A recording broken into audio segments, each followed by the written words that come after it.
Series. We want to win. We count on each other. We believe in each other, and we got a long way to go. I like the way we're swinging our bats right now. Do the Blue Jays have more magic in them? They've got an extremely talented team over there, but so do we.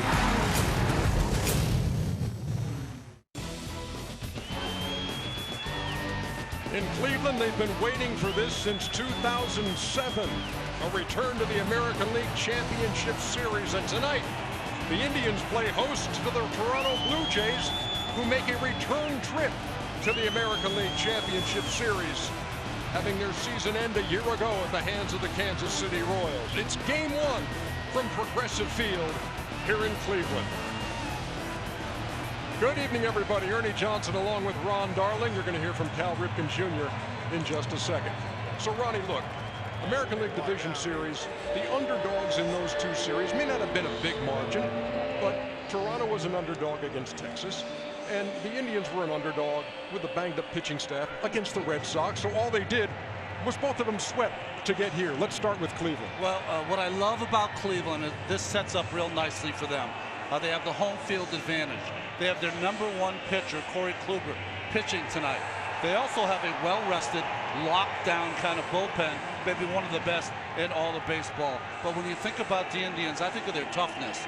They're a team that had a lot of injuries, but with great years from Jose Ramirez and Mike Napoli at first base, the corner infielders, they scored the second most runs in the American League. They are a tough team. The Toronto Blue Jays had the lead in the American League East when September began. They lost that lead, almost missed out on the playoffs, but they did start playing well and catch fire at just the right time. For a take on Toronto, let's go to the Iron Man, who is again field level tonight. Yeah, you know, every baseball team has their personality, and the Toronto Blue Jays know who they are. John Gibbons probably summed it up best in our afternoon meeting when he said, we're not really a running team. We like to swing for the fences, and we like to hit the ball far. We like to try to hit the ball even farther than that. So you get the idea, but this sort of offense can be feast or famine.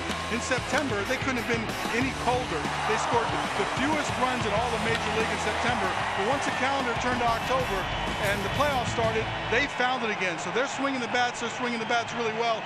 They're hitting their home runs. All right, thank you very much, Cal. Look, it's all about how you play the game in October. Cleveland's unbeaten, Toronto unbeaten this month. Something tells me that's going to change tonight. Cannot wait to get it going here. Game 1 of the ALCS on TBS. Right after this.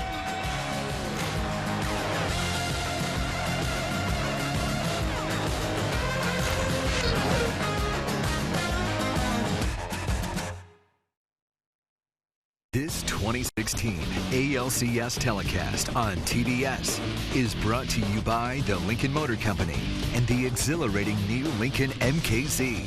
By T-Mobile One, welcome to Unlimited Baseball. By Max Steel, now playing. And by Bank of America.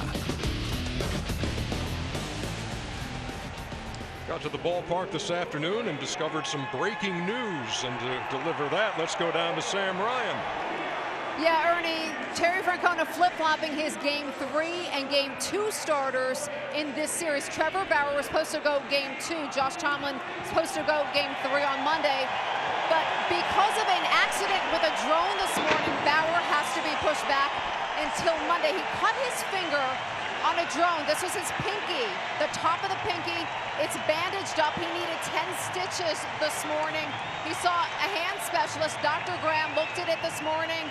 He feels he should be good to go by Monday. You saw the bandage there. He was able to grip the ball today. He was able to throw the ball, according to his manager, Terry Francona. But Terry did say they wanted to give him another day because it is a fresh wound, guys.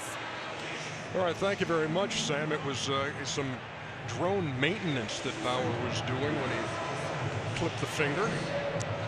And so Game 3 rather than Game 2. Here's the batting order for the Toronto Blue Jays here for Game 1. Ezequiel Carrera leads it off, and it's Josh Donaldson, Edwin Encarnacion, and Jose Bautista, who together combined for 101 home runs. Russell Martin in the 5-hole, Troy Tulowitzki, the shortstop, Michael Saunders, the DH. Then it's Kevin Pillar and Devin Travis, who's been battling a sore right knee, hitting ninth. Well, Corey Kluber, the Cy Young Award winner, couple of seasons ago. 18 wins again this year. I can't mention Kluber without mentioning his battery mate, Roberto Perez. Last 15 starts with Perez, he was 10-1 and 2.34 ERA, and that includes his 7 shutout innings against the Red Sox. That came in Game 2 of the ALDS, a 3-game sweep of Boston by the Cleveland Indians. How about the defense? We see Coco Crisp, the veteran in left field, the rookie in center field, Naquin Chisenhall, then Ramirez, Lindor's one of the best at his position, Kipnis and Napoli on the right side, and Roberto Perez, who we just mentioned, doing the catching.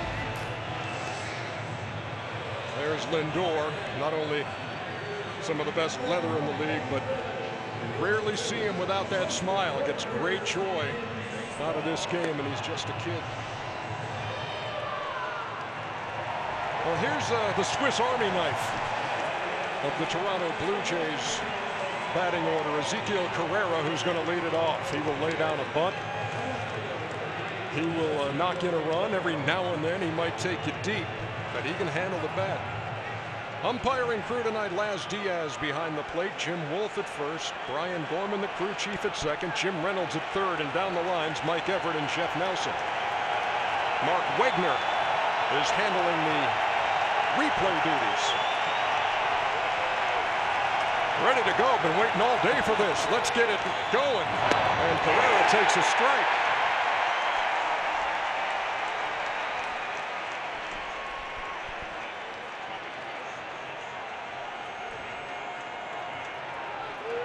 Ramirez in on the grass at third. Carrera handles the bat well. Had been hitting ninth, moved to the leadoff spot as he takes another strike. When Devin Travis with that balky right knee, it put him down in the 9-hole. Just in case it acts up during the game and they have to replace him. So Carrera leads off. Kluber into the line. Here it comes. And on 3 pitches, there is out number 1. Well, against the Boston Red Sox in the ALDS, Boston was 0 for 11 with 2 strikes against Kluber. Why? He's got one of the best wipeout sliders in all of baseball. Once he gets ahead of you, he puts you away. 7+ innings in Game 2 against the Red Sox. Allowed 3 hits, struck out 7, walked 3, threw 104 pitches, and picked up the win. Here's Josh Donaldson. Takes low and away, 1-0. You know, as an offense, you want to go up and you don't want to be too aggressive too early. But with a pitcher again like Kluber, you can't afford to fall behind either, because you won't get anything to hit and it'll just wipe you out. So you got to stay aggressive and look for a pitch out over the plate early in the count. Well, Toronto's done a good job of that this year, and only 10 innings pitched against Toronto this year. Kluber had to throw 208 pitches, so they made him work. Fouled straight back right at us. Donaldson's got some pretty good numbers against him, 6 for 16 with a jack. So he sees him pretty well. Last year's American League Most Valuable Player, who this year hit .284 with 37 homers and knocked in 99 runs. Kluber, 30 years old, into the line. Here it comes. 2 balls and 2 strikes. You know, I can't help but think a lot of people think big league hitters spoil those pitches on purpose. I couldn't do it. You're just trying to battle it. But I think some hitters, and maybe Josh is one that can.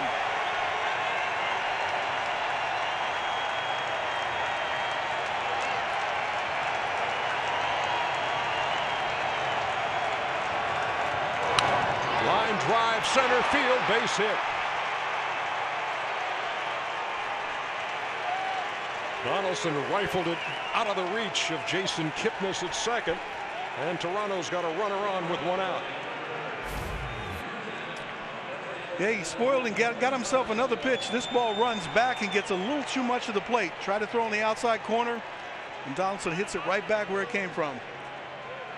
What a postseason Donaldson's having so far. How does 10 for 19 grab you? He's one of the few who have not homered in the postseason for Toronto. I'm not sure, Ernie, but that's over a 500 batting average, isn't it? Yes. Man, you are on your game tonight. Encarnacion steps in. He's got 3 of those home runs for the Blue Jays this postseason, including the dramatic 3-run shot in the wild card game that knocked out Baltimore. Interesting first pitch there from Kluber, up and in against Encarnacion. Let him know that he's going to try to own that outside corner of the plate. Back in there.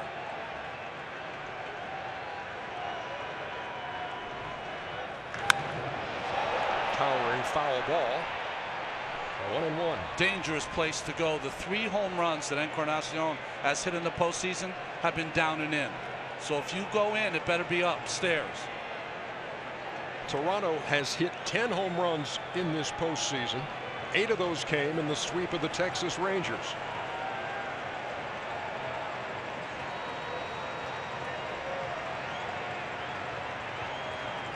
Kluber to the plate. Breaking pitch stayed upstairs. 2-1. So, Ronnie, I realized that when you said it's a dangerous place to be, I realized I was in danger, too. That's right. He comes in. I got a glove over here now just for protection. Got it on for this hitter. Those are those 3 home runs down and in for Encarnacion. Donaldson lead at first. On the ground, and that is foul to third.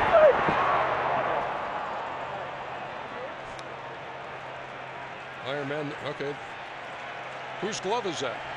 I can't tell you. It's a top secret. All right. I don't think he knows I have it. I did have an instinct to where the ball was going to be hit, and I see that they're pounding him in. There's a good chance he can pull the ball over here. I just want to see you make a play at some point in this series. 2 balls and 2 strikes. Donaldson the runner at first. And Kluber to the plate. Well hit to right field. That is going to be off the wall. Chisenhall's going to have to chase it down. Donaldson is going to be held up at third. They're at second and third with 1 out.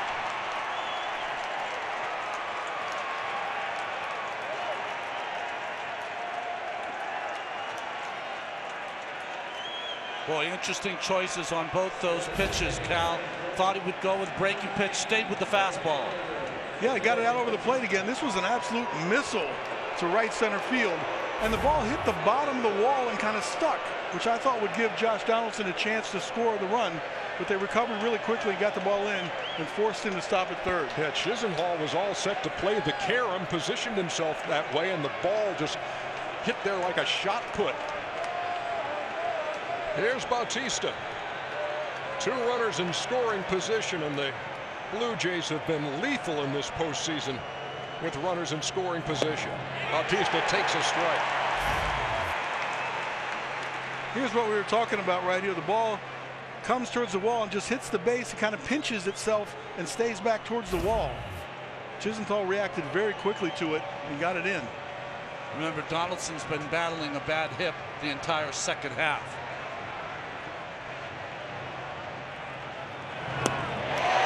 Bautista waves at it, and it's 0-2. In the series against Texas, the Blue Jays hit .471 with runners in scoring position.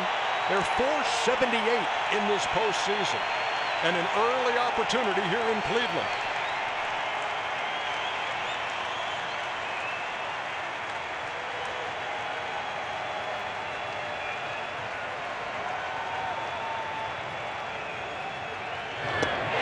Breaking ball got him, 2 down.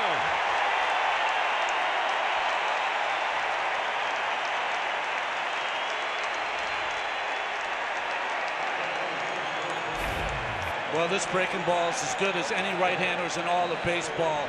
Starts on the outside corner, and the bottom just drops out of it. I was bragging about Kluber that he was so good with 2 strikes, eliminating the Red Sox hitters. But now the Blue Jays have gotten 2 hit strikes, but he got Bautista there. Cal, I don't know about you, but you know, we saw game 2. We saw how dominant Kluber was. I'd say that the two balls hit this inning were as hard as anything we saw the Red Sox hit off Kluber the other day. Yeah, we didn't see balls hit hard at all. And the two balls up the middle, and especially in Cardinal St-On's ball to right center field was an absolute rocket. Here's Russell Martin.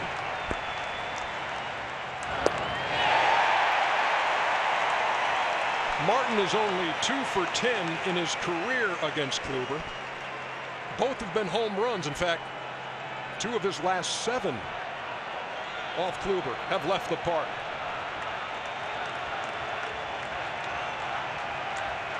The Cleveland ace trying to work out of some first inning trouble. And that's upstairs. This was the 3rd of July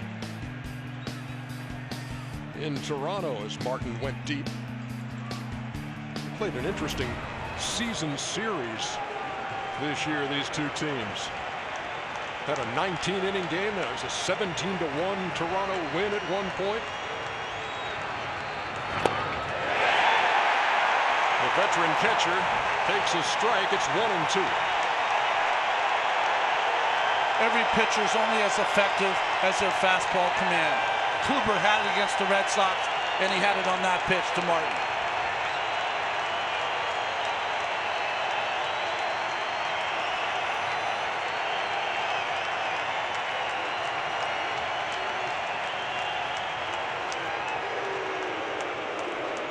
Interesting, some indecision there between Kluber and Perez. He's going to go out and talk about it. Let's see if they go back and do just a verbal sign. Don't give a sign now. Always bothered me, at shortstop. I wanted to know what the pitch was. And sometimes they would go out and get a little paranoid and say, okay, no sign here. We're going to throw this pitch. And then I wouldn't know what the pitch was.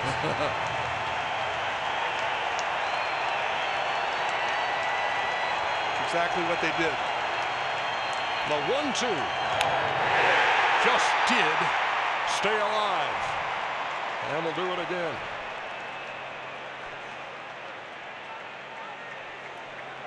Martin, born in Ontario, childhood in Montreal. Went to Chipola College with a guy who's a current teammate, Jose Bautista. He bats with runners leading from second and third and 2 out here in the first.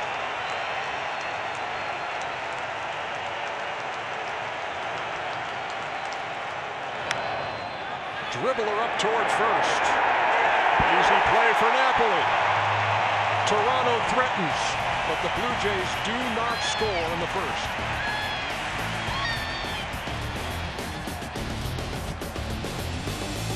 Cleveland batting order for the Indians. Carlos Santana, the DH, leads it off, and it's Jason Kipnis.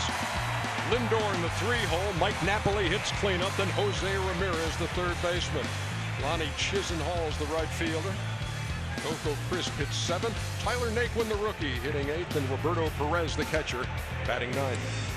Well, starting pitcher Marco Estrada was asked before this start about starting in the postseason. He said it's like any other start except the lineups are a lot better. But he's been great in the post. When he starts a game in the postseason, he's 3-1, ERA under 2, 21 strikeouts, only 1 walk.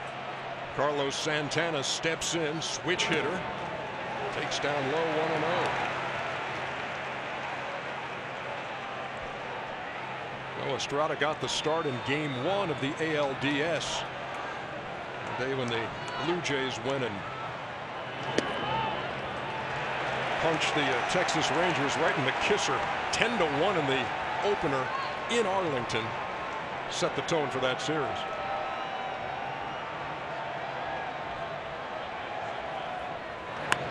Lays down a bunt with the shift on. And for all you fans who have said, why doesn't somebody lay down a bunt when they have that shift on? There you go from Carlos Santana. Leadoff man is on. Hey, Cal, Donaldson just moved right before that pitch to shortstop. Yeah, well, you would do that on a 2-0 count, and you wouldn't expect it. And he's not your prototypical leadoff hitter that you expect this from. He's got a 2-0 count. He can hit the ball in the ballpark. So in some ways, I think they'd rather have him push the ball down there than swing the bat on the 2-0 count.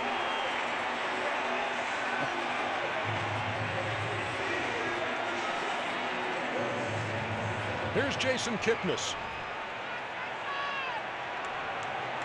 Hit .364 in the Boston series, including a home run, and he takes a strike 0-1. From Estrada, you're going to see a steady assortment of changeups. That is his best pitch. When he gets in trouble, that's where he's going. Good fastball command, a little cutter, great changeup, occasional curveball. The 0-1 to second, could be two. There's one. Tulowitzki with the turn, double play.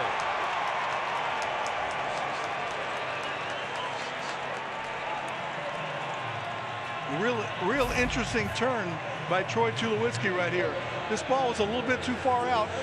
He decided instead of trying to go back against his body, he just kept his body moving in that way, did a little pirouette, and got a lot on the throw. Remember, we saw that last year, a pirouette by a Mets shortstop. Ruben Tejada Utley was on him, and it caused a broken leg. Santana did not get close enough to interfere with Tulowitzki. 2 down now for Francisco Lindor, the shortstop. In that play that you were just talking about, one was a routine double play, which is this one was, and one was not a double play ball.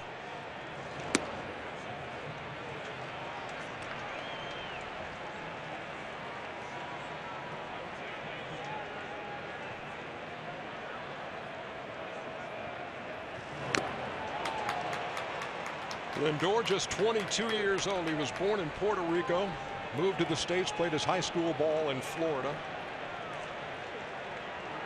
Very tight family ties. In fact, mom lives in town during the season, does a lot of cooking for him. And cooking didn't work here. Lindor bounces out to end the first. Game 1, ALCS on TBS.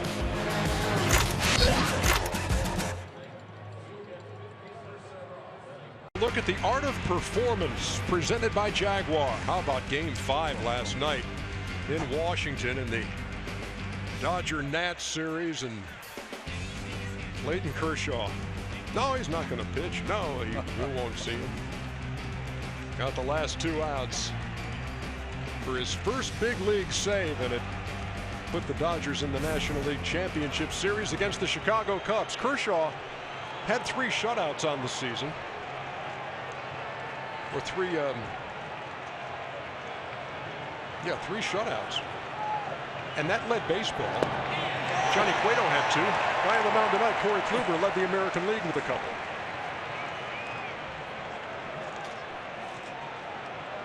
Troy Tulowitzki is at the plate using the bat of a former Colorado teammate. Well hit, but foul. Nolan Arenado's stick he's using there, Cal. Yeah, sometimes you pick up somebody else's bat and it works a little better. And then it becomes psychological. Why wouldn't you use it? Arenado's led the National League in RBIs the last 2 years. No balls, 2 strikes. Pitch in the dirt.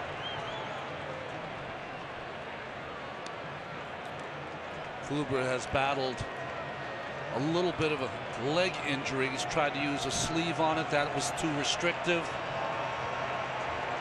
But these days off have helped.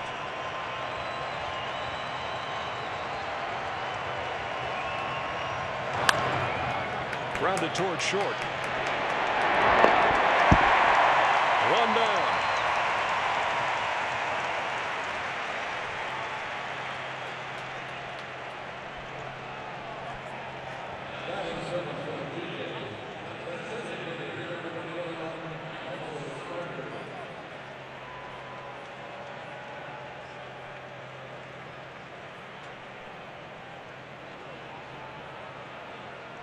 Well, the designated hitter Michael Saunders steps in.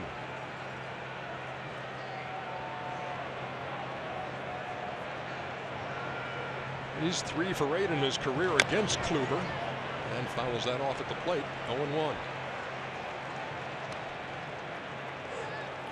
It's always interesting when you see from the ALDS to the ALCS how the rosters can sometimes change because of the opponent you're going to play or injuries you might have on your team.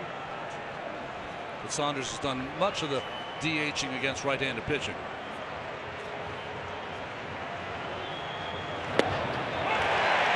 Two. The moves that John Gibbons did make from the ALDS to the ALCS put Ryan Goins, reserve infielder, Dalton Pompey, who's a threat with his speed. Justin Smoke did not make this roster, and neither did Scott Feldman. There's a two-strike base hit for right. So all 3 hits that Kluber has given up now in the first couple of innings here all have come with 2 strikes.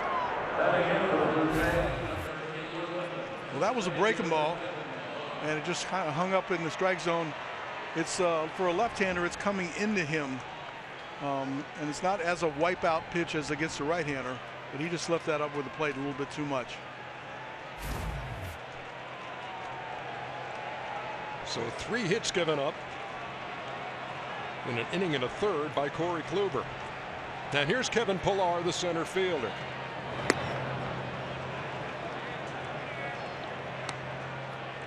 The first cutter that we've seen from Kluber so far. So Toronto has already matched the number of hits Boston managed off Kluber when he won Game 2 of the ALDS. Nibbled at the corner and missed. 2-0. Against Boston, he had real good command of that part of the plate, where into a lefty and away to a righty. He'll start the ball a little off the plate and bring it back to that outside corner.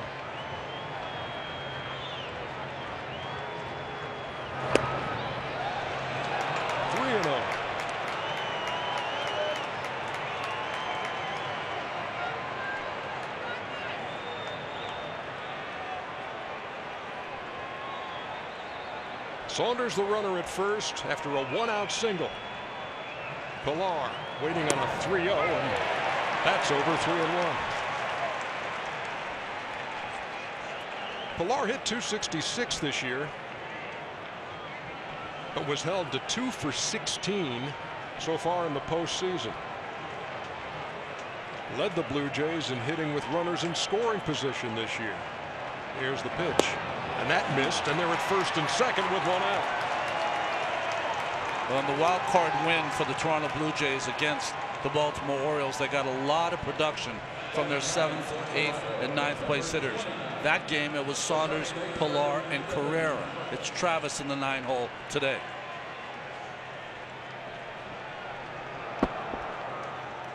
Travis started the wild card game, started Game 1 of the ALDS against Texas, and then woke up before Game 2 with extreme pain from a bone bruise in his right knee and didn't play in Games 2 and 3.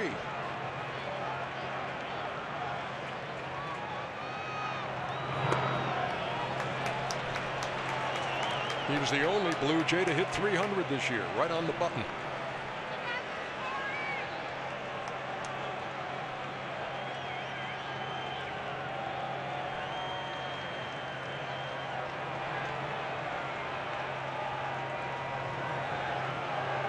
One ball, no strikes. Kluber to the plate. There's a strike, count even. Second straight inning that Toronto has put 2 runners on. In the first, they were at second and third, but Kluber pitched out of it. I wouldn't anticipate any movement, any running, any hit and run right here. They're taking their normal leads. Travis is just going to try to drive him in.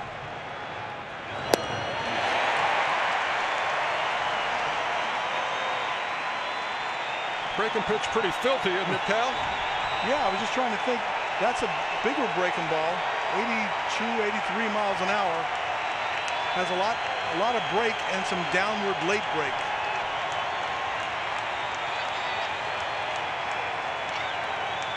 Saunders and Pillar, the base runners, and Travis steps out.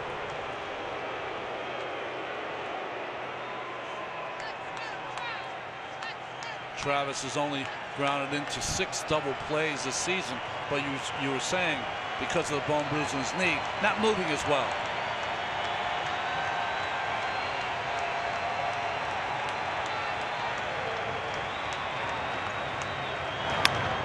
On the ground to short. Lindor. Kipnis. Napoli. Double play.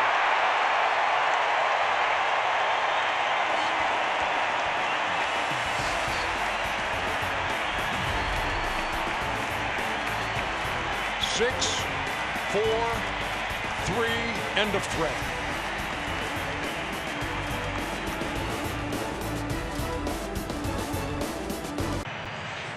Follow Bleacher Report on Instagram and get the coolest, grooviest, best sports content before anybody else. Join millions of others and follow Bleacher Report on Instagram right now. Mike Napoli swings at the first offering from Marco Estrada here in the bottom half of the second. 0-1.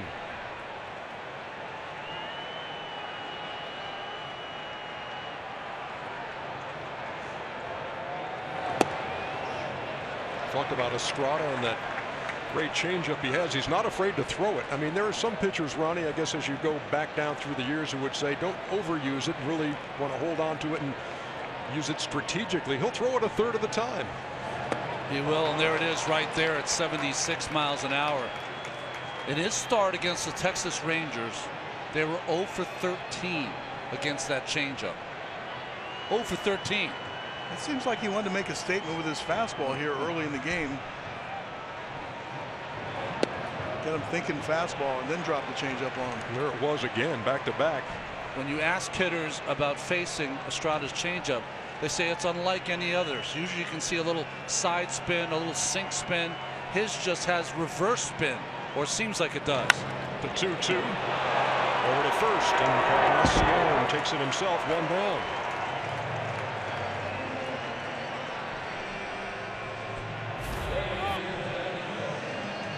In this double play to end the last inning, Lindor goes to his right, which means the runner is going to be a little further down the line, so he needs to throw it to the back corner of the bag. He's stable, got his knee down, makes a perfect back corner of the bag throw, which then makes that easy for Kipnis to turn the double play. Nice going. In a season for the Indians in which they got vital contributions from a lot of guys in the order, Jose Ramirez stands out. When Michael Brantley was held to just a handful of games, really, he picked up the offensive slack and wound up hitting .312, which was 7th in the American League. Hit .500 in the ALDS as that ball goes to the back of the screen. Versatile enough to play in the outfield, also at third base. Really a utility player before this year. 1 ball, 2 strikes.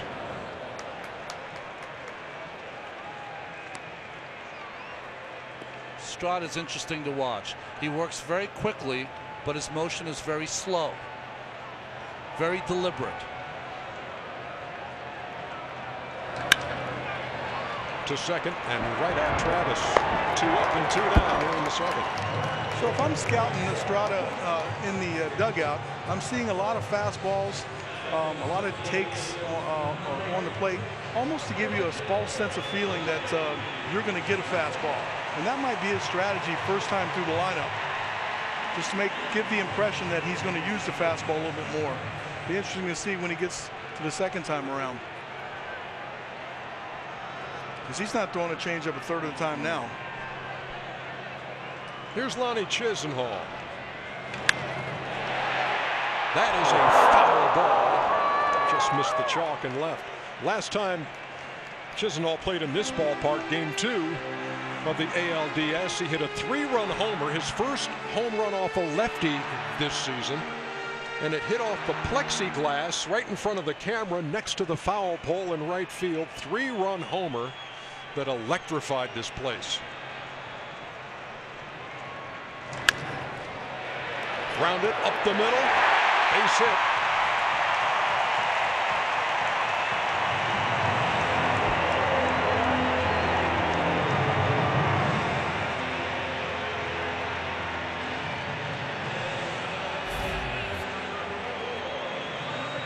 Yeah, it's another one of those sinkers or fastballs that he stays on and bounces it hard up the middle.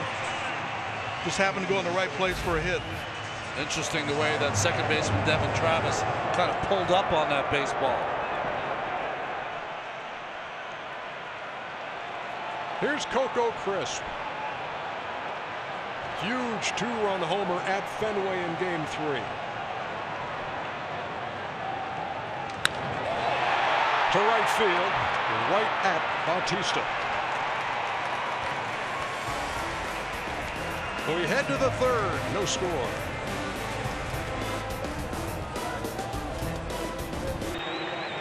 Live every postseason moment with MLB.com. At Bat, the #1 app for live baseball.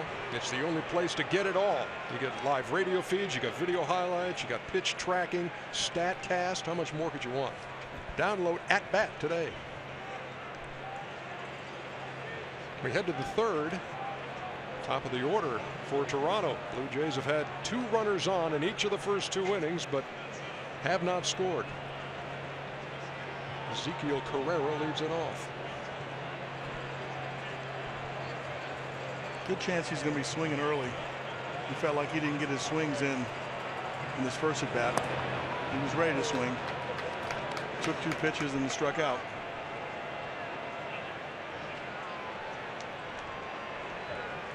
See Jose Ramirez in at third. Ball and a strike. That's that smaller little cutter that Kluber will use against the left-handed hitter to get back in the count.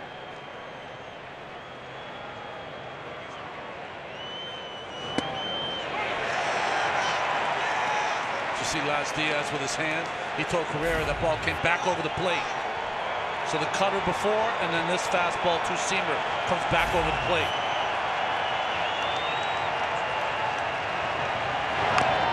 Lays down a 2-strike bunt. Kluber off the mound, guns him down.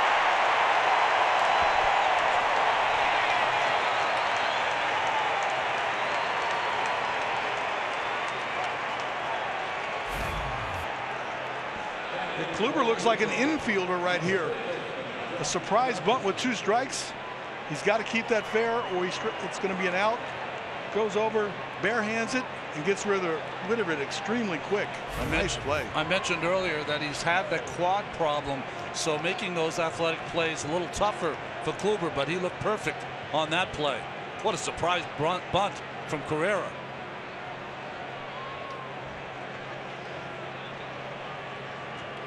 Here's Josh Donaldson. Singled his first time, moved to third on Encarnacion's double. But then the Blue Jays couldn't budge him. Way out in front,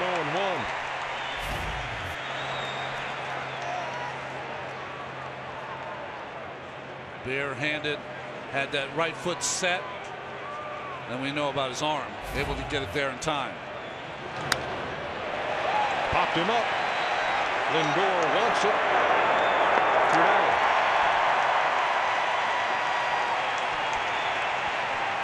So we've had the 2 leadoff hitters for each team. 1 bunt against the shift and 1 bunt with 2 strikes.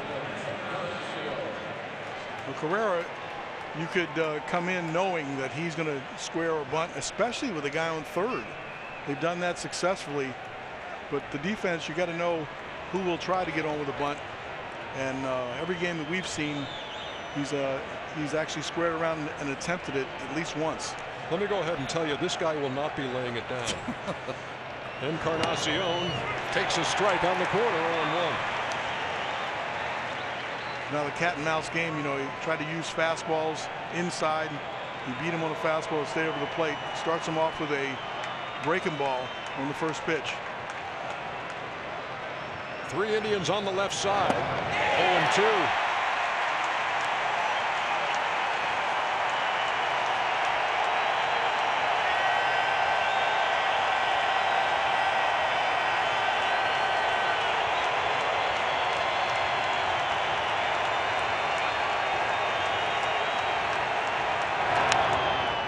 Breaking pitch hit into left field, base hit. Even with the shift on, Encarnacion found a way to poke one through. Yeah, another 2-strike hit, Ronnie. The first 2 sliders he threw were perfect against Encarnacion. The third one hung in the middle of the plate.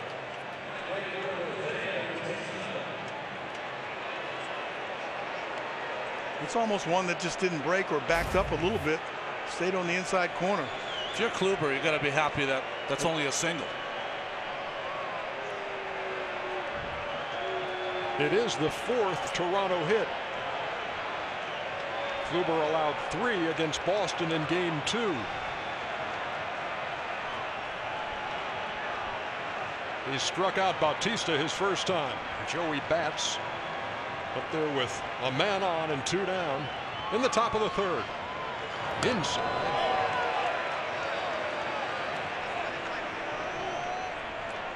And Kluber definitely has had to have a game plan coming in that against these powerful hitters, he's going to have to go inside at least once every at bat.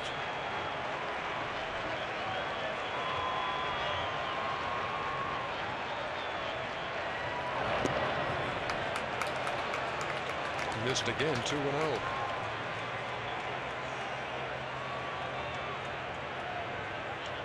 Kluber has faced Toronto a couple of times this year. He started that 17-1 game and was only around for 3 1/3. 3 balls and no strikes. I said before, he pitched 10 innings against the Blue Jays this summer. 208 pitches it took him to get through those 10 innings.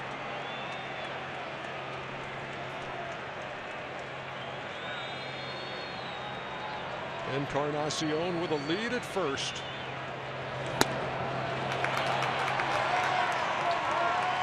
Four-pitch walk, first and second, and for the 3rd straight inning. 2 base runners for Toronto. Kluber already up to 50 pitches so far. So Ronnie, I got a question for you. Sometimes you see with 3-0, the catcher will remind the pitcher, hey, you might be swinging on 3-0. So what's that mean? That just be really careful and don't throw it over the plate? Well, you're never really trying to throw it over the plate, but sometimes you have a hitter up there, you don't mind throwing it right down the middle, 3-0. But a guy like Bautista, you're still trying to hit a corner. Here's Russell Martin. He came to the plate in the first with 2 on and hit a squibber to first for the last out of the inning. Takes a strike, 0-1.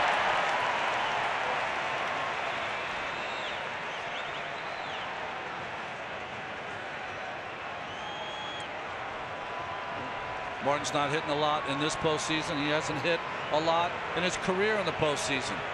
But he's hit 4 home runs with 4 different teams, or home runs with 4 different teams. His 2 hits against Kluber have both been home runs in his career. And that was well out in front of the plate, and Perez took it in the chest. Well, we saw this in the series against the Red Sox. Roberto Perez is just money behind the plate. Perfect form.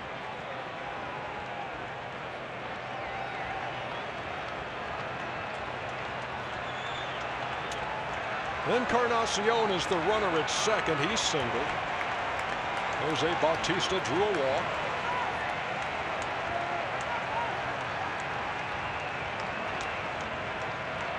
One from Kluber. Fouled back, all in 2 strikes. Well, Russell Martin, defensively, that's what gets his blood pumping. Loves the challenge of throwing out runners. And as he made a habit of playing October baseball, 9 out of 11 seasons. Luis Rivera is trying to get Edwin's attention at second base to remind him 2 outs, 2 strikes. You're going on the swing. The 1-2. He struck him out. The Blue Jays threaten again, and again come up empty. 2.5 in the book. Time to take a look at tonight's playmakers, presented by the all-new Chrysler Pacifica. That's in the bottom half of the order for Cleveland, getting it done in the ALDS. Well, you know, a lot of times in these games in the postseason, it's the guys that you don't expect to get the job done who do.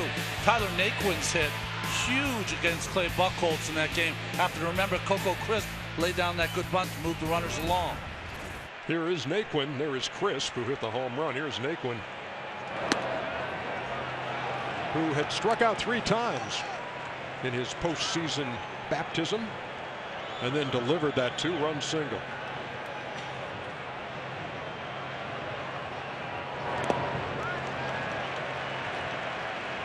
You know, the Cleveland Indians starting rotation, and rightfully so, was talked about all year long. They've lost a couple of those starters, Carlos Carrasco, Danny Salazar. There's Trevor Bauer, one of the starters, with Terry Francona. But no one really talks about the Toronto Blue Jays staff and their versatility. And they've been great down the stretch. Last 21 games, including the postseason, ERA under 2, 1.99. 2 balls and 2 strikes. It's almost like the hitters are trying to sit on a changeup, and it's not coming, Cal. No, I was just thinking the same thing. And he is continuing to throw the fastball. He threw a changeup in the dirt. Now, if you need your changeup and you haven't, it's a field pitch. Are you going to have it when you need it if you haven't thrown it? You know, the one thing about Estrada, Cal, is that he doesn't count on the changeup having to be on the corners. He wants the speed differential to fool the hitter. You might see one here.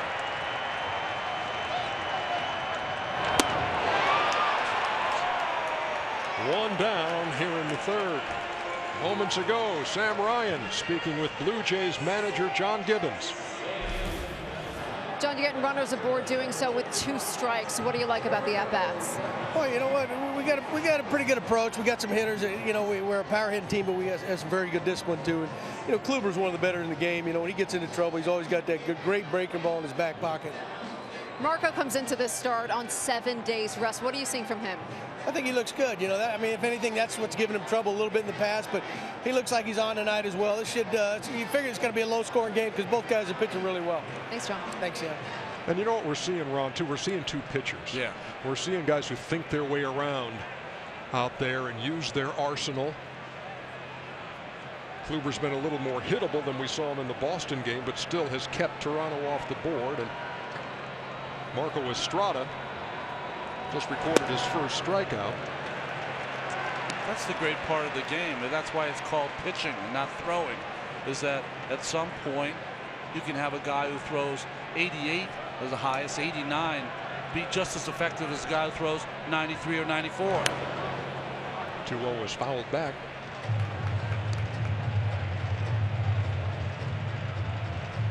If I was Roberto Perez, I'd stay on the fastball right here. Threw a changeup early in the count, back it down in the dirt. I'd sneak a little up on the home plate and try to take the outside corner away and sit dead red. See what they're going to do. Fastball away.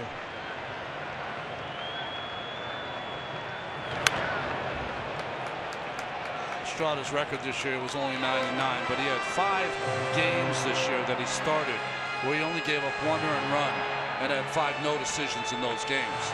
His record could have been much better.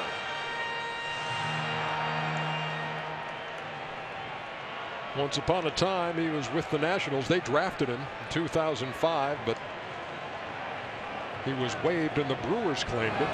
That's going to miss. It's a Long Beach State product who says that there's a regret he has in his career. It was riding a motorcycle in 2006 just before spring training and breaking his collarbone.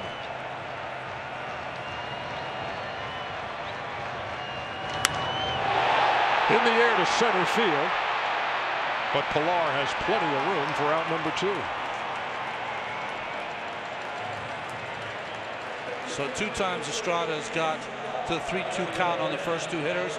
Both fastballs, a strikeout to Naquin and a fly ball to center field from Perez. I mean, it just doesn't seem like he has a feel for the changeup yet, and he hasn't had to use it. He's thrown a couple of them in the dirt, and when he needed a strike, he's gone to the fastball. Here's Santana, and again the Blue Jays shift. 3 fielders on the right side, and a little pop-up over there where Donaldson is waiting. First time up, he laid down a bunt. That one a harmless pop to third. We head to the 4th.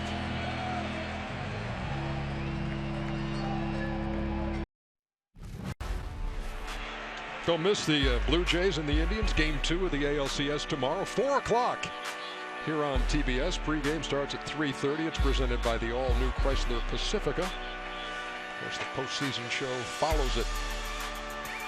Right now, game one.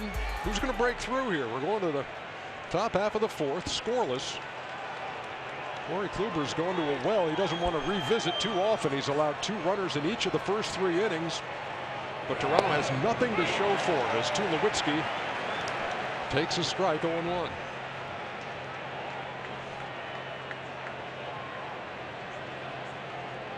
Tulowitzki, Saunders, and Pilar here in the fourth.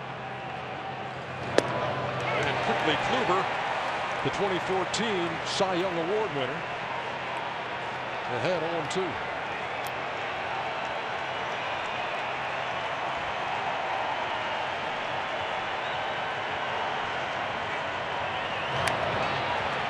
Just got a piece. Getting ahead has not been the issue for Kluber. Putting them away has. You know, we gave all these amazing numbers. Here's the ranks for Kluber since 2014.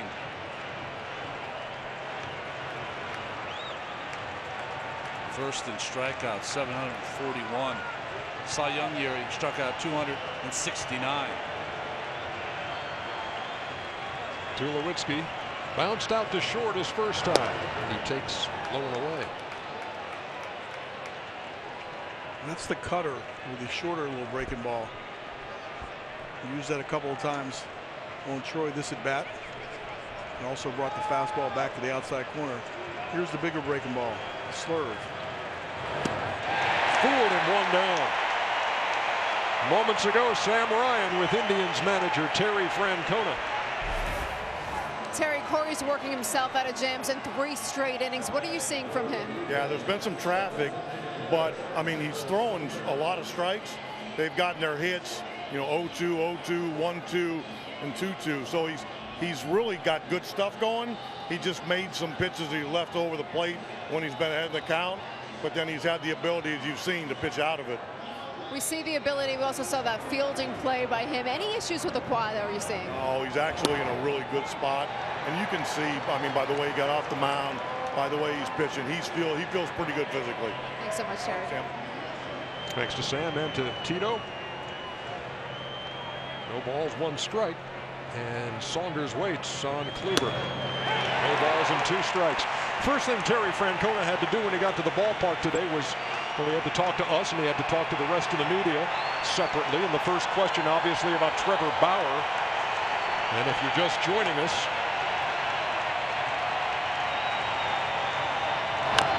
foul away.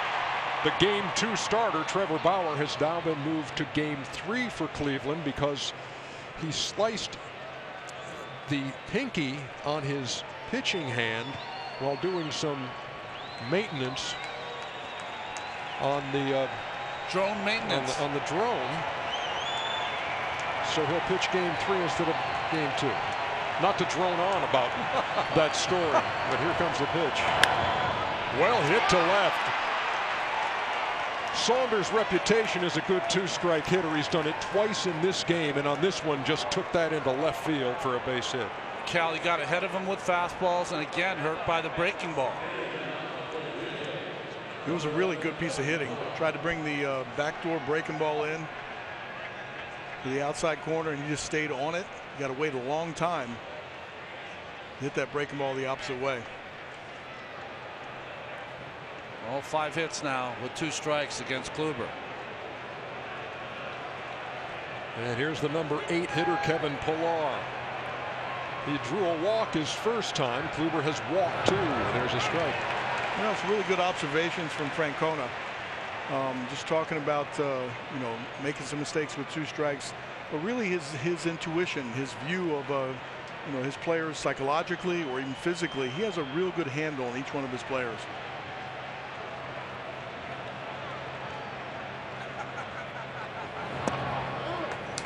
This down low. Ball and a strike.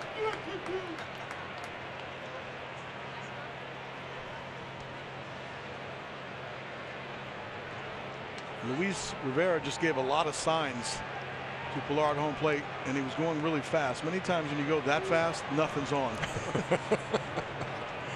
a flurry of activity. And a ball. Oh, what a stop by Kipnis in the throw. He got him. Kipnis going far to his left.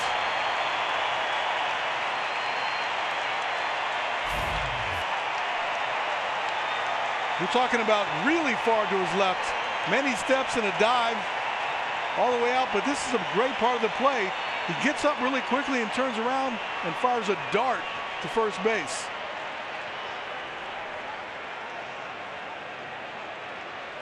First time around, looked like he got him. That's awful close. You know, Cal, we spend a lot of time talking about how outfielders take a path to a fly ball to make a great catch. It's the same with infielders on ground balls sometimes. He had to take the right path to get to that ball in the right time to make that play. Yeah, I would argue that the angles are much more important on the infield. They're important in the outfield, but you have a little time to kind of make up and readjust. On the infield, you have a split second, the ball's hit hard. The right angle to a ball gives you a chance to make that play. Putting a star in the book next to that 4-3. 2 out now and a runner at second. Saunders for Devin Travis, the 9-hitter.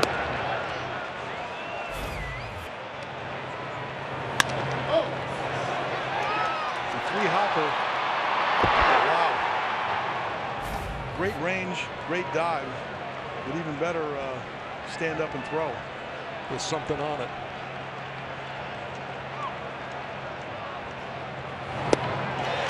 A ball and a strike to Travis, who grounded into an inning-ending double play in the second. Wasn't for that play by Kipnis, Kluber would add 2 more runners on again. As it is, Toronto has had a runner in scoring position in every inning. Haven't cashed in. Broke his bat. Lazy fly ball to center. We head to the bottom of the 4th in Cleveland. Game 1, ALCS.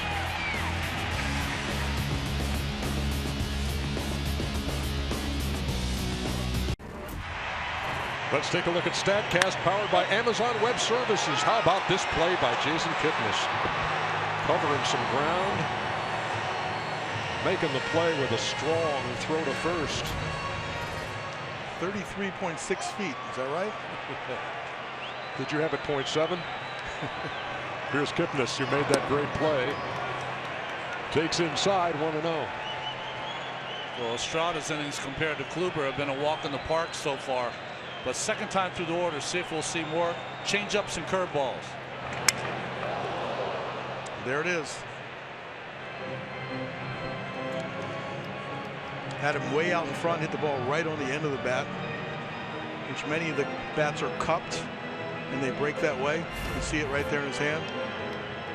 Way out in the front, splinters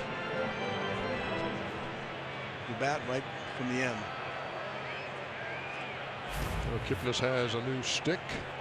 You know, the cup takes a little weight out of the bat, makes it a little bit more balanced.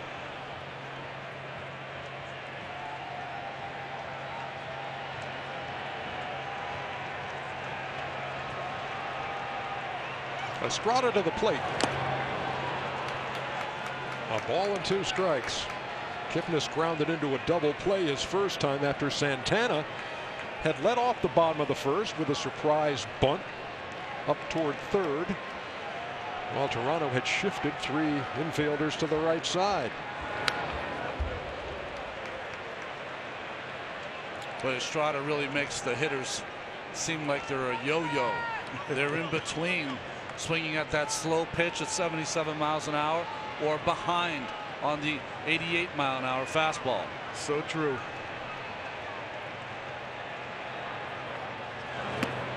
He struck him out, 1 down. Well, Cal, tell me, did you have a preference? Or, you know, if you were going to go up against a hard thrower and you knew you were going to get predominantly fastballs but big time heat, or you got a guy like this who's keeping you off balance? I liked the predictability of a changeup, even though Marco hasn't been that predictable tonight. But you knew before the time's up that you were going to get a couple of changeups to hit. And especially with 2 strikes, it's a strikeout pitch for him. you really should wait as long as you can and maybe fight the fastball off and really force yourself to wait late, because if he does hang the changeup, it's a good pitch to hit. But the problem is being able to wait. If you are thinking about both, you are in between. You're late on the fastball and too early on the changeup. He throws it so often, Cal. Would you ever go to the plate and just say, I'm just going to sit on that, I'm just going to wait for that changeup, I know it's coming? Absolutely. So you go look for the changeup, then try to take the fastballs until you get the 2 strikes. But he's reading what you're doing as well. So he sees you take the first one, take the second one, he's going, okay, you're obviously looking for a changeup. And tonight he spotted the fastball really well. And he's really just pitching with 2 pitches. We haven't seen a curveball, I don't think, yet. And mostly fastballs until the second time around. Now you're starting to see a feel for his changeup.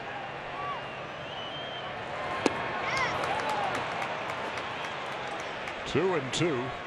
Well, if he's going to strike you out, 51% of his strikeouts come on that good changeup. As good as any in baseball. They call it that Bugs Bunny change, because you want to swing 10 times at it before it gets there. Well hit. Past Travis and into right field. Lindor is aboard here in the 4th. I think he tried to outsmart himself. He could have gone back to the changeup, tried to sneak the fastball by him, and he blasted it up the middle. Sometimes, Cal, it's hard to try to outthink a young player because they're just up there reacting, using that great God-given talent they have. Yeah, most of the time a young player is really susceptible to the changeup. They haven't learned to wait with 2 strikes.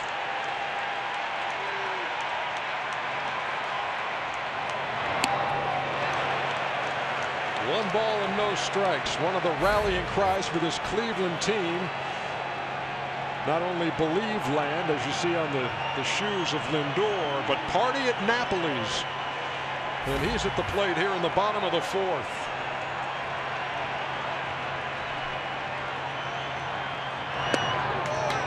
I thought Napoli's approach was really what I'm talking about. He hit the fastball down the first baseline the first time up. Had a pretty strong swing with it, took his body out, but he was definitely protecting against the changeup.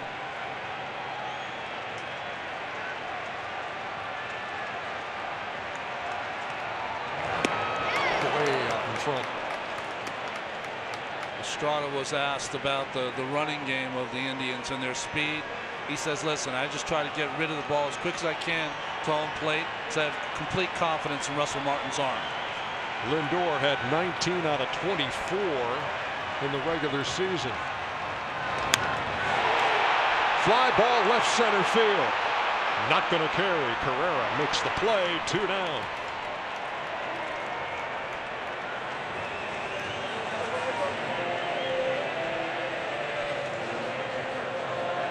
Of course, you know, the Cleveland Cavaliers celebrated an NBA championship, and the trophy's been making the rounds lately.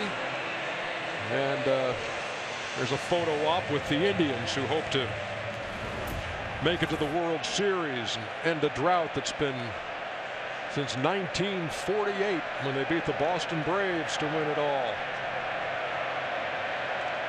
Cavs play right next door at the Q. Here's Jose Ramirez.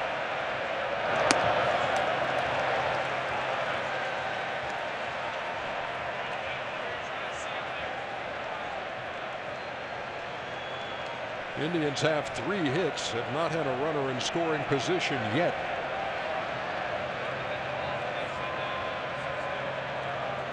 You know, if this were a football game, Ronnie, you'd say field position and time of possession have been all Toronto. That's right.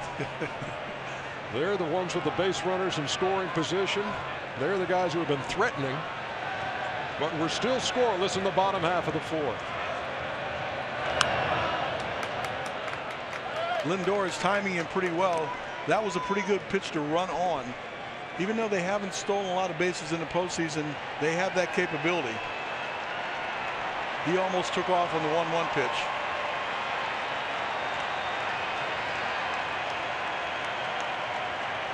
A ball and 2 strikes. Estrada to the plate.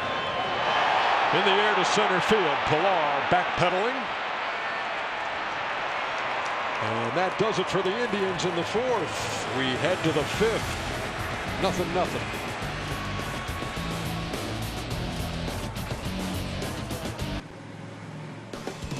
This 2016 ALCS telecast on TBS is brought to you by the well-equipped 2017 Mitsubishi Outlander and by T-Mobile One. Welcome to Unlimited Baseball. I know what you're thinking. Hey, that looks like Terry Francona riding a scooter. That's what he does to every game. That's how he gets to the ballpark and back. Only lives a couple of blocks from Progressive Field. And that is the mode of transportation. We move ahead to the fifth.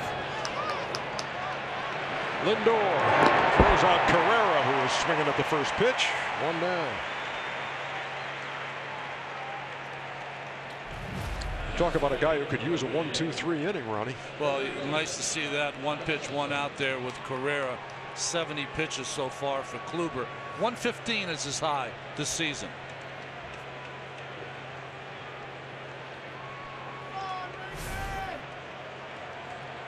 He made 32 starts, threw over 100 in 20 of those.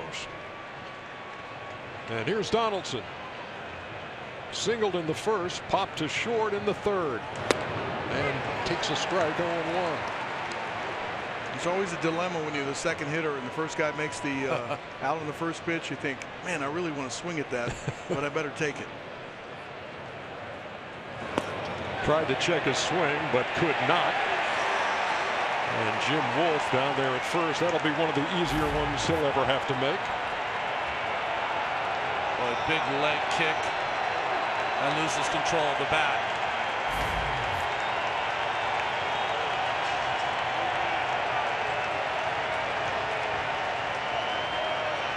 See if he can seal the deal with 2 strikes. Breaking pitch missed. Josh will take a chance earlier in the count to look for one particular pitch, but with 2 strikes, he doesn't chase outside the strike zone too often. Back with a curveball. Well, that's a good take. That ball started on, it was on the plate for 57 feet and then took a left turn and Donaldson laid off. He's amazing to me. At 3-2, he'll take a ball just a little up, just a little outside. Donaldson, of course, authoring one of the signature moments of this postseason for Toronto. And that was the Donaldson dash, as Brian Anderson, our buddy, described it, with the winning run in Game 3 against Texas, as he scored from second on the fielder's choice by Russell Martin. Error by Rougned Odor on the throw to first. 2 balls, 2 strikes. Here it comes. Shallow center. Tyler Naquin squeezes it for the second out. Had a chance to talk to Josh Donaldson yesterday about that play too, and just how things developed and what your mindset is and what are you looking for. And he said he really didn't decide until he saw the ball hit the dirt and bounce up at first off Moreland that he committed to try to score the run. He said, you got to remember, he said, Moreland's a first baseman who throws 95. He used to be a pitcher. And there were just a lot of things on his mind. Look, are they going to go to third on me on this one, or are they going to try to throw behind me once Andrus went to second? So a lot of stuff, Cal, as you know, split-second decisions and gut instinct. Well, I liked it where he used his own eyes. You don't rely on the third base coach. You come to third base, you're watching the play develop, and you see it immediately, and you can make a decision. If you're relying on the third base coach, there's a lag, and you're going to get thrown out at home. So use your own eyes is the best advice for any good base runner. Ball and a strike to Encarnacion. He's 2 out of 2. Doubled in the first, singled in the third. 3 Indians on the left side.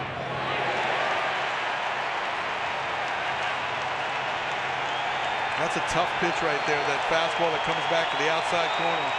To the hitter, it looks like it's outside by about 6 inches.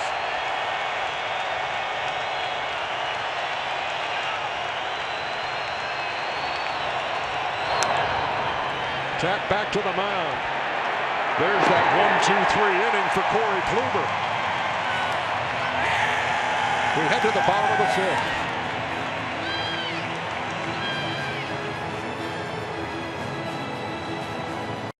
6, 7, 8 hitters are due here in the bottom half of the fifth inning. E-League is back starting October 21st. Catch the best in esports with E-League Season 2 on TBS every Friday. Lonnie Chisenhall leading it off. He singled his first time. Will this get down? It will. It falls in front of Bautista and right. Leadoff single. Only 4 hits allowed by Marco Estrada, 2 of them to Chisenhall. That's one of those, Cal, about getting jammed. Got him that base hit. Yeah, when you wait long enough, and he was maybe sitting on a changeup, fastball got in on him, but strong enough, and the right swing to produce a lazy line drive into right field. Keep your eye on Coco Crisp here with a runner at first, nobody out. Scoreless game, bottom of the fifth. This has to be a changeup. He hit that first pitch fastball. Squares and puts it down up toward first. Devin Travis over there to cover. But sacrifice accomplished as Chisenhall moves into scoring position, and that's something the Indians haven't seen all night. Great execution right here. With Edwin holding him on at first base, he's got to come a long way, can't charge early, and Coco bunts it to him, only play to first base. It's twice now that Coco has sacrificed. First time it produced 2 runs, trying to produce 1 here. Guys, I think Devin Travis is playing with some pain out there tonight. Oh, yeah. The way he came off the bag right then, came off a little gimpy, favoring the right leg. He's a tough kid. They call him the baby. Had a great year, but I think he's playing through some discomfort tonight here in Game 1. Here's Tyler Naquin. Struck out his first time. Tap to the mound. 2 down. Chisenhall moves to third. Again, when Estrada gets into some trouble, you're going to see a steady diet of changeups. And the training staff for the Blue Jays tending now to Devin Travis. I told you, it just didn't look right after that last play in which he covered first. You know, John Gibbons was telling us today, he said one of the reasons he batted Travis in the 9th slot is that if he couldn't make it throughout the entire game and had to be pulled, then his replacement would replace him in that 9 hole.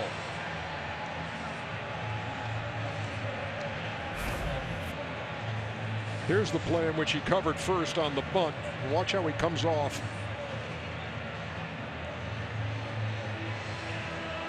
And it wasn't moments later that the trainer came out. You saw the pat on the head from Encarnacion. You know that's killing Travis to come out. Sam. Yeah, Travis dealing with that bone bruise on his knee. He got a cortisone shot in the knee last weekend and was hoping that would kick in. I was talking to him yesterday about it. He told me he was fine hitting in the batter's box, but really quick movement side to side. That's when it was bothering him, putting weight on it, walking up and down stairs, and he was really hoping that the cortisone shot would kick in. Well, there's Ryan Goins, who was not on the ALDS roster, but he is on the ALCS roster for just this eventuality. If Travis were to get hurt, which he has now, they needed that second infielder. They have Darwin Barney, but also Ryan Goins, who is an outstanding defensive player. Now, Ronnie, a pitcher, if it comes in for an injury, he gets an unlimited amount of pitches to get ready, right? He does, and it looked like Goins had about 5 tosses. Yeah. That was it. The one thing that I don't like here, Cal, is that Estrada's been standing out there a long time with 2 outs, and this is a huge out.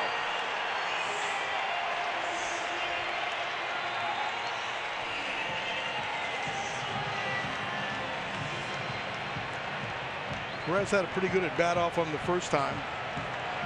Hit the ball pretty well to center. Ball's not carrying at all tonight. A little breeze out to right center field, but it's not carrying at all. It's cold.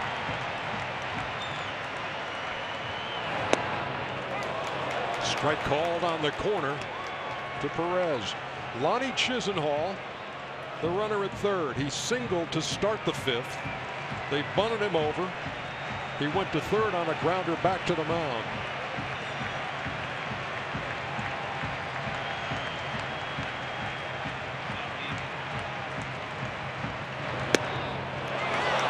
Perez didn't think much of that, but it's 0-2.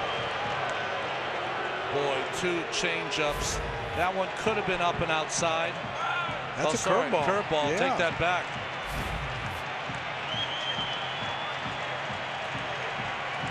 Best scoring chance of the night for the Cleveland Indians. And Estrada says, take that. 5 innings down. No score.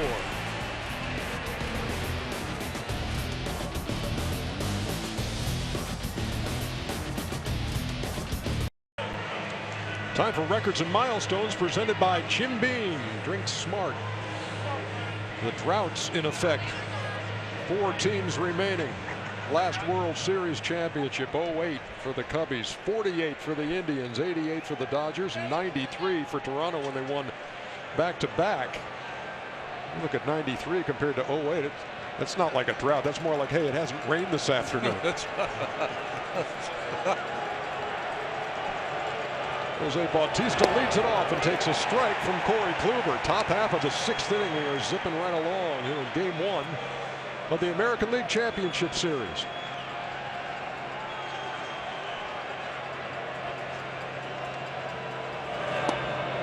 Breaking pitch. He had a notion but held up.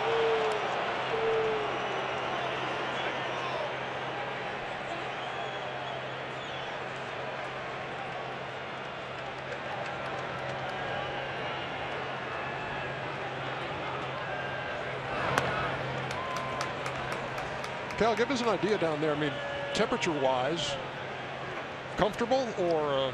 It's pretty comfortable for. I mean, if you're playing, for me right now, because there's a heater under the table. It doesn't count. But it's it's a little chilly, and most of the time that'll affect your ability to hold the ball. You know, your fingers start getting a little bit cold. A hand warm in your pocket would help that out. But a feel for the baseball is what it would affect right now. But your body is pretty warm right now. It's not affecting anyone's movements. 3 balls, 1 strike.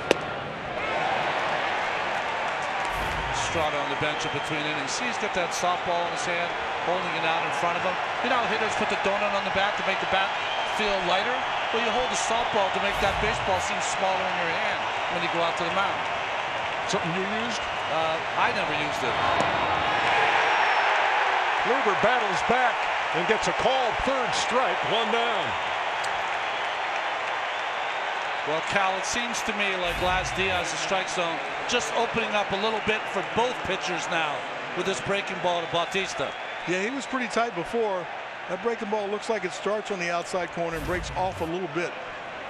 That was a shorter variety than the ones that he normally has been throwing.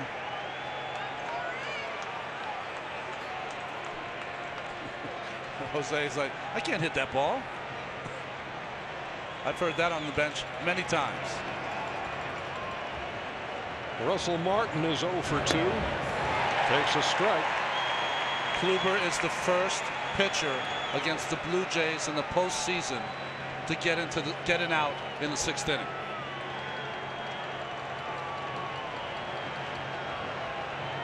Pours in another one, 0-2. Yeah, he's really settled down and dotting that outside corner with his true seamer, his fastball.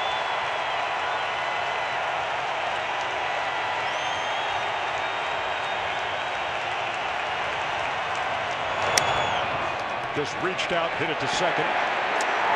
Easy play for Kipnis, 2 up and 2 down. Well, he has so many weapons, but it's really that slider. That's the tough pitch. That's Carrera, the first batter of the game. Bautista with runners on. Martin with runners on. Tulowitzki, who came in red hot. This is a lineup here that we talked about the numbers. They just bludgeoned the Texas Rangers. And Kluber, after struggling through the first 3 innings and living dangerously, has now set down the last 7 Blue Jays he's faced. This Blue Jays lineup, though, it's like danger looming around every corner. Tulowitzki's 0 for 2 and takes a strike.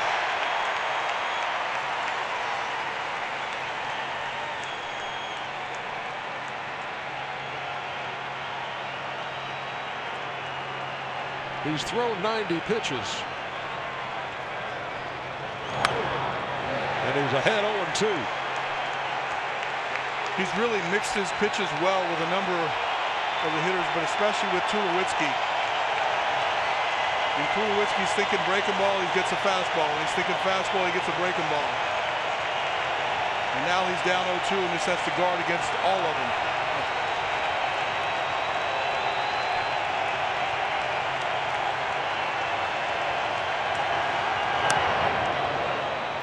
Foul ball in almost the exact same seat as the previous pitch. One of the few fastballs up and in to a Blue Jays hitter.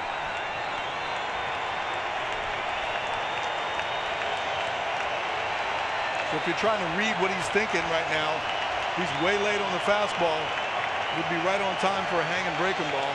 So you got to be careful. If you do throw him a breaking ball, they chose to go fastball away.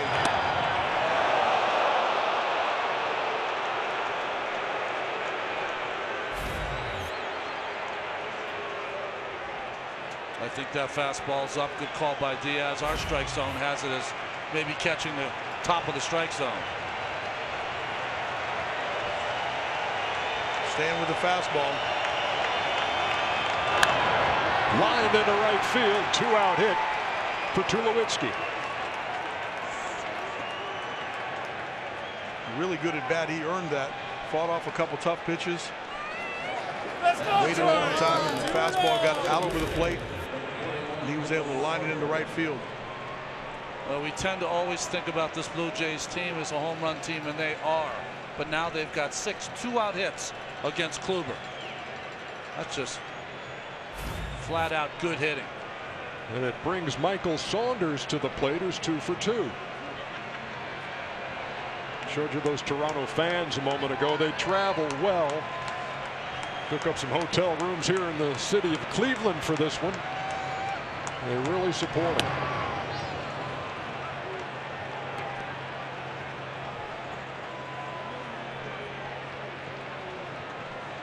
You can see from here the tall, lone figure in the Cleveland bullpen up and warming. Andrew Miller.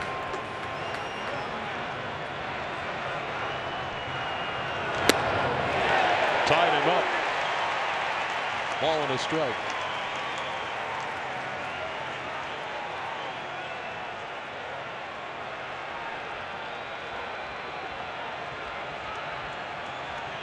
Giving up 2 hits to Saunders on 2 breaking balls. See if he attacks him with more fastballs this at bat. Yeah, fastball coming inside, the comeback variety. Threw him a cut fastball that broke in and tried to freeze him and bring the 2-seamer back to the inside corner.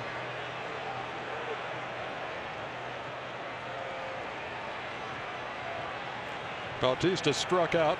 Martin grounded out. Tulowitzki singled to right. Saunders pops it up behind the plate. And out of play. Under the screen back here that now has 2 baseballs suspended. I don't know if you could see the ball coming back towards the field of play. But the ball naturally does that when it's popped up behind the catcher, but I think the breeze was a little bit blowing it back as well. Saunders with his 2 hits.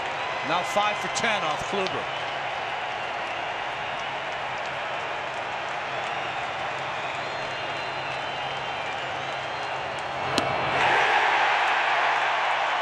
struck him out to end the 6th inning for Toronto. We head to the bottom half. Scoreless. This 2016 ALCS telecast on TBS is brought to you by Chevrolet, the most awarded car company 2 years in a row, and by Cricket Wireless, something to smile about. Bottom half of the 6th inning, Game 1 of the American League Championship Series, and it's the top of the order. Carlos Santana for the Indians. Who's going to blink in this one? Scoreless in the bottom half of the 6th.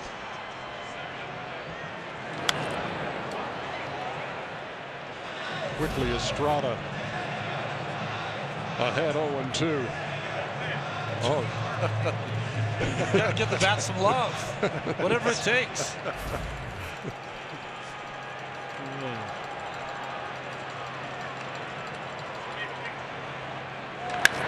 Line drive right into the shift.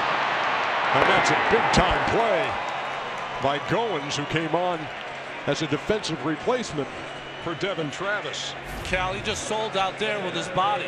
Yeah, he goalied up on this one. It's sinking. He's like a catcher on that ball right there. Gets home in front of it, blocks it, keeps it in front, and makes a nice throw. Tough play. Yeah, Santana hit that ball hard.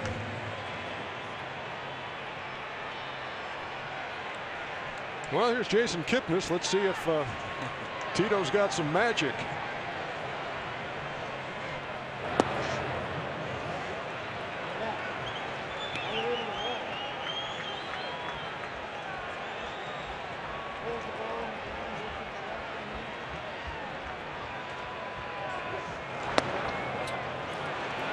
Remember in that first game against the Red Sox when the Cleveland Indians hit 3 home runs in 1 inning. Kipnis hit 1, and it was on a changeup from Rick Porcello. Yeah, changeup right here as well.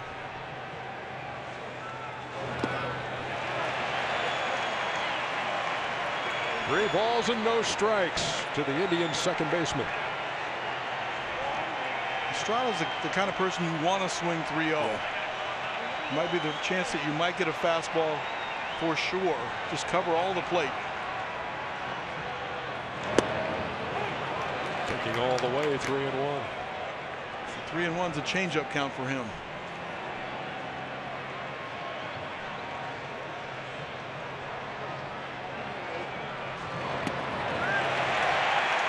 Kipnis draws a 1-out walk.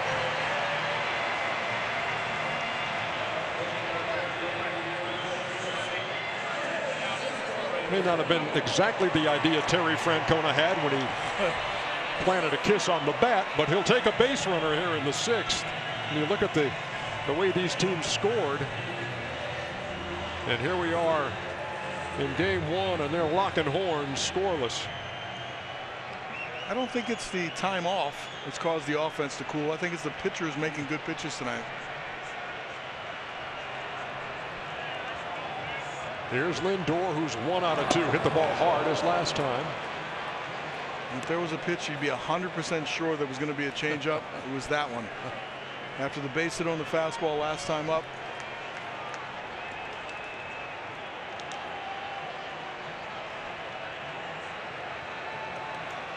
A little thumb raise usually means throw over. That sign with the thumb, flipping the thumb by the catcher. Cal, when you and I started playing, that meant throw one up and in to the hitter. It doesn't mean that anymore. It means throw over to first. That 1-out walk to Kipnis, the first issued by Estrada, who's been brilliant tonight.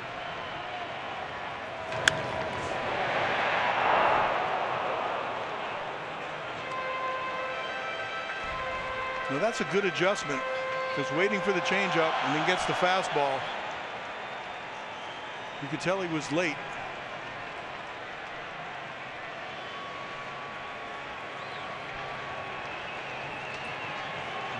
Team that led the American League in stolen bases, and only Napoli has one stolen. in this postseason. That ball is hit well to right center field, and it's out of here. Francisco Lindor has broken the scoreless tie.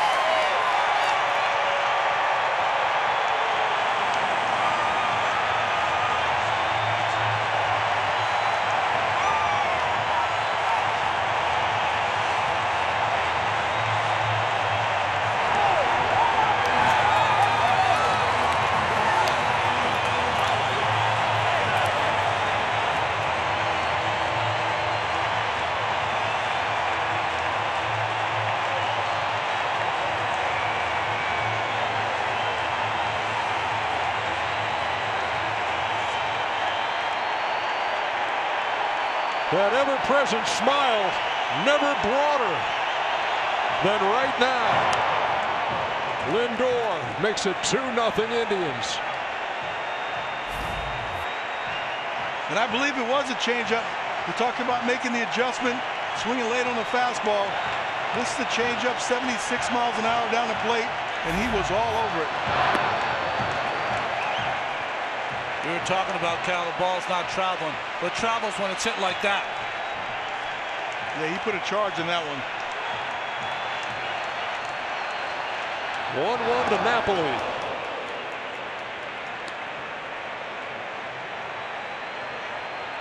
We thought it was the Blue Jays that were going to provide the early thunder. Instead, it's the diminutive shortstop of the Cleveland Indians. With his second home run of this postseason.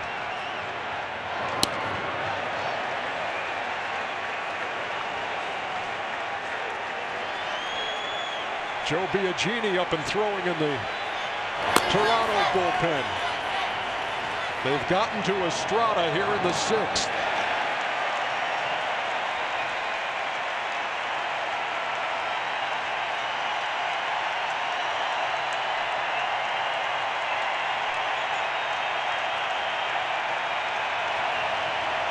Payoff pitch to Napoli. Breaking ball, and he popped it up.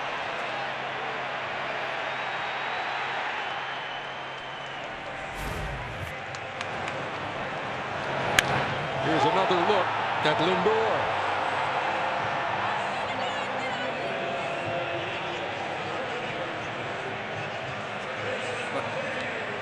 Unbridled passion he plays with, doesn't he? Second homer of the postseason for Francisco.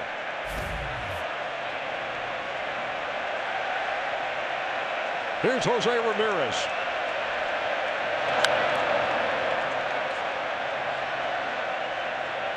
He had a nice swing on that, but it looked like his hand slipped off the bat halfway through the swing. Not Lindor, Ramirez.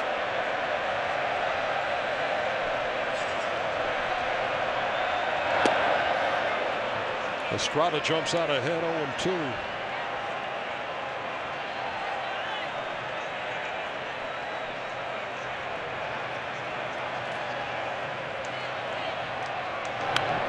Look out.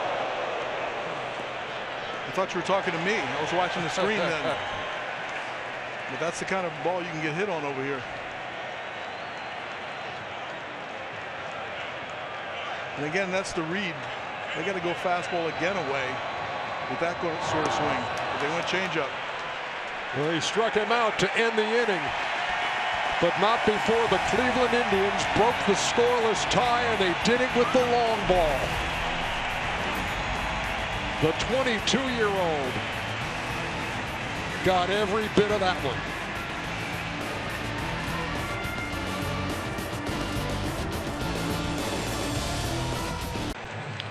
Afternoon game tomorrow, game 2 of this series, coverage starting at 3:30 here on TBS. Monday, we'll head to the raucous Rogers Center for game 3 of this series, the American League Championship Series on TBS. Top half of the 7th inning.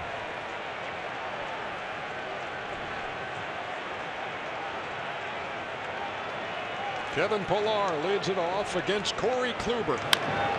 Grounded to short. Lindor. Cheers still ringing in his ears. 1 down. Now watch this.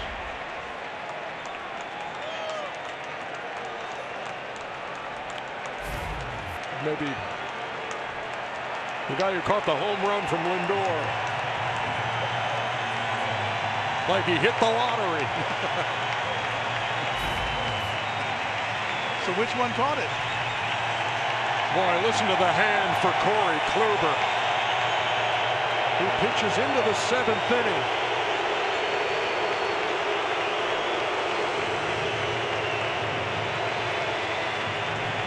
Here he comes. Miller time in Cleveland.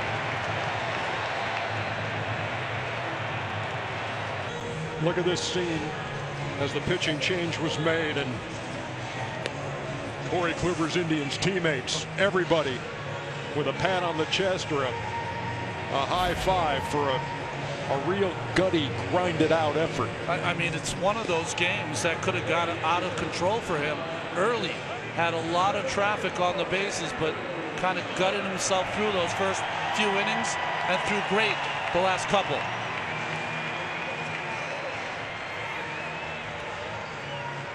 I thought the strikeout of Batista in the first was a big out. Made some really good pitches to get out of that jam.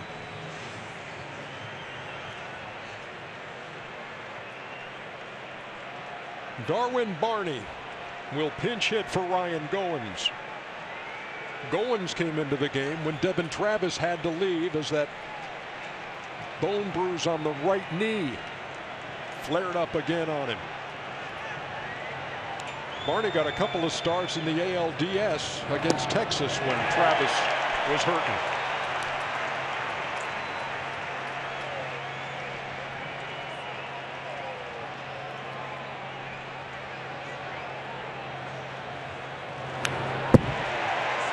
Good swing there by Barney on the Miller pitch.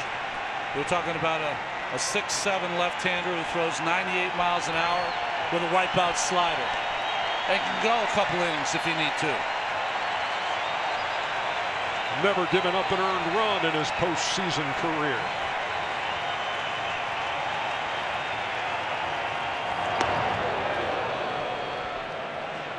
He's a little conveniently wild every once in a while too, which is not comfortable for the hitter. Melvin Upton Jr. on deck.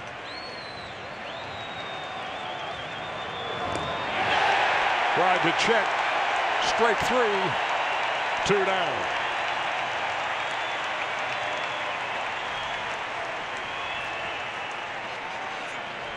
Three fastballs set up that slider. Cal, key for any pitchers, you want both your fastball and breaking ball to come out of the same arm slot. They do with Miller, and you can't tell in time whether it is that good fastball or the slider. And I've noticed too, he has a good angle on his ball, and when he's getting the low strike, that makes the hitter chase the breaking ball in the dirt even more. The right hand hitting Upton. For the left-handed hitting Ezekiel Carrera. Upton's got some numbers against Miller, 5 for 12 with 3 home runs.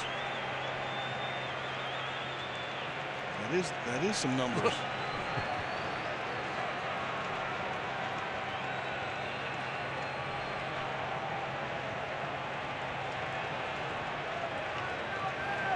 Corey Kluber, 6 1/3, in trouble in each of the first 3 innings. But Toronto could not push a run across.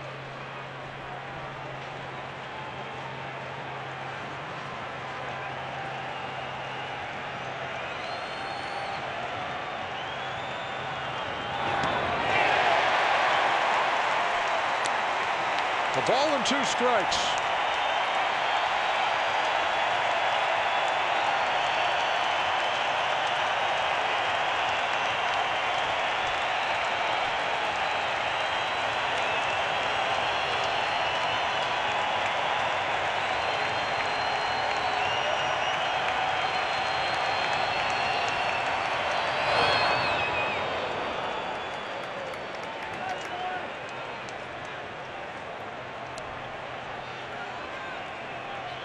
Terry Francona had Andrew Miller in Boston.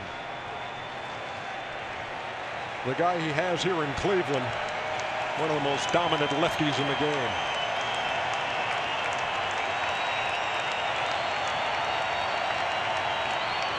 And he just struck out Upton. Gives Laz Diaz an earful. Blue Jays scored 22 runs in 3 games against Texas. They're being shut out here in Cleveland.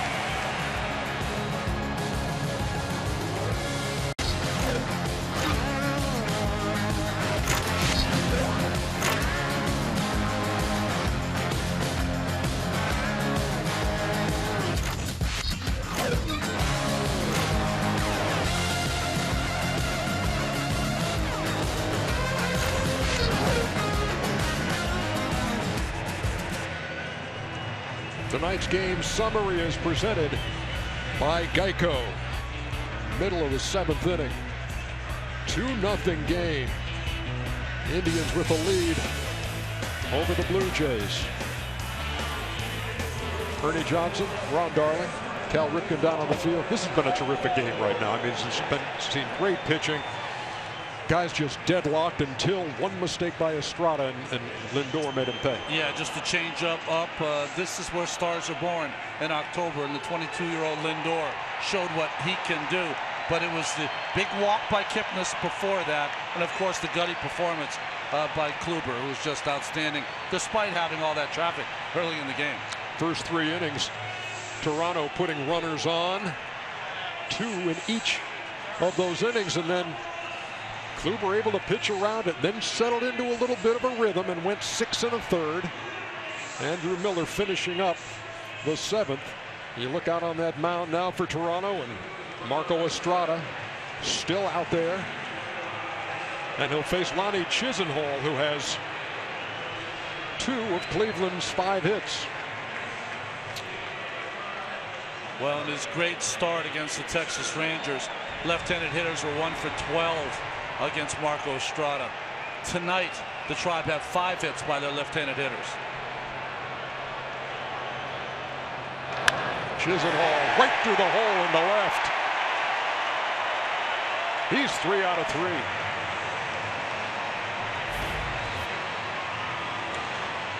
That last pitch to Melvin Upton. Strike 3 called, and he had a beef, Cal. Yeah, he got I think Laz got fooled by the height of the pitch. It looked like it was going to be a strike. Called it too soon, but that ball's way out of the strike zone low.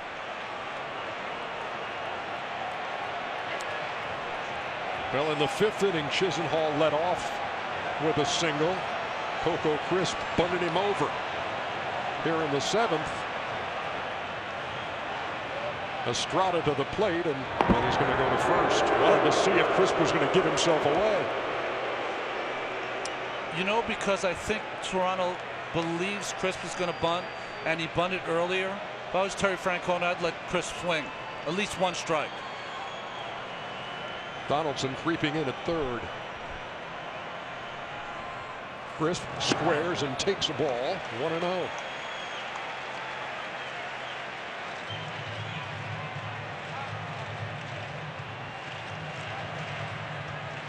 You'd like to add on, but this would be a chance to take a chance. You're up 2-0. They're playing in. I know the hit and run is not as popular anymore, but I think this would be a perfect time for it. Chisenhall, your runner at first. Crisp squares again and lays it down up the first base line. The tag by Encarnacion, and again sacrifice for Crisp. Runner in scoring position is Chisenhall.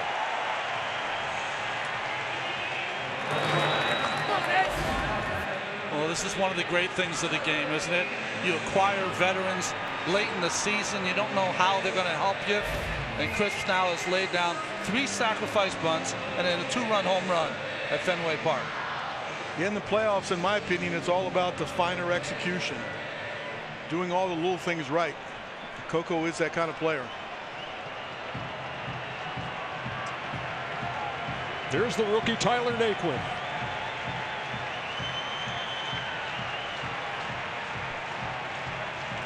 He's 0 for 2. Little tapper to the mound as last time. Moved a runner over to 3rd. And he takes a breaking pitch over. 0-1. Marco seems to be able to get that curveball over anytime he wants.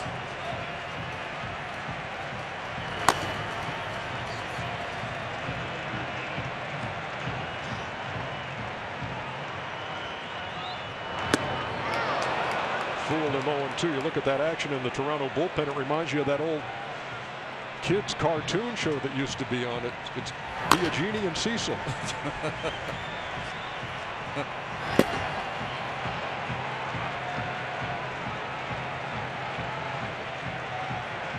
There's Crisp doing whatever it takes.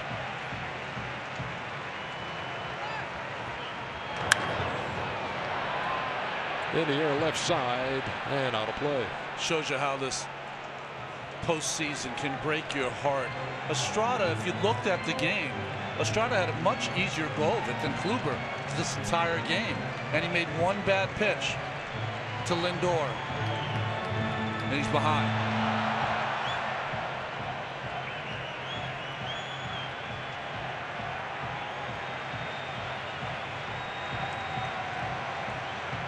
No balls, 2 strikes. Chisenhall with a lead at second. And Naquin goes down swinging.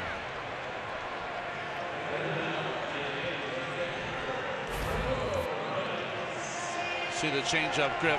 Cal, he throws that changeup so slow that the hitters end up swinging slower. Yeah, it's a reaction at the plate. And when you've already burned and you're out in front, you try to slow the bat down, but it's just impossible to do it. You got to convince yourself to go later, to wait longer. As soon as you move and commit, you're done on the changeup. Strikeout number 5 for Estrada.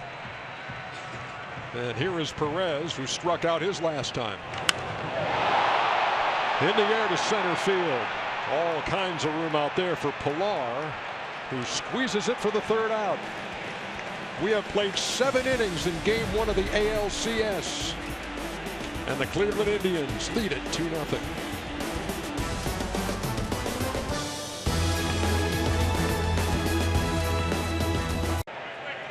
Top half of the 8th inning. 2-0 game, Indians. If they're going to break through and get on the board, they've got the guys up there who can do just that. Josh Donaldson swings and misses 0-1 as he faces Andrew Miller. Rajai Davis is the new left fielder for Cleveland. Michael Martinez into the game in center. Donaldson, Encarnacion, and Bautista against Andrew Miller.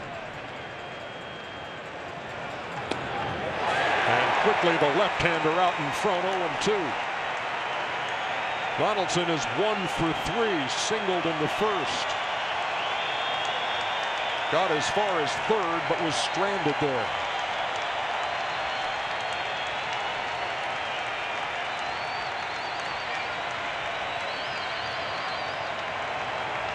Coming back with a fastball.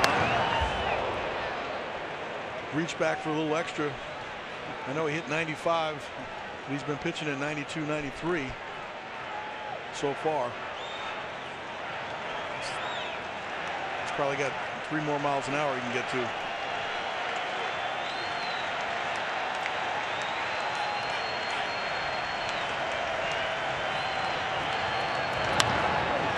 Into center field, leadoff single here in the 8th.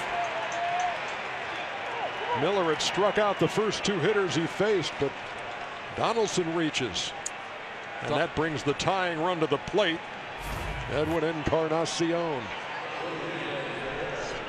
That was a lazier slider there from Miller that stayed down and in. And Donaldson just continues to rake here in October. Encarnacion in his last 6 at-bats against Miller, a couple of home runs and a double. He's 2 for 3 tonight.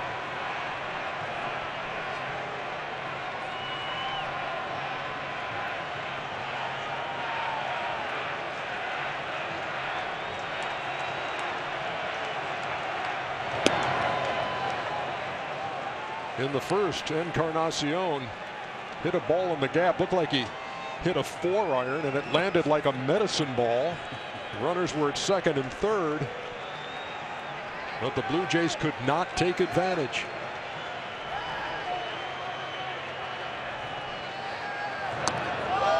Had to skip out of the way.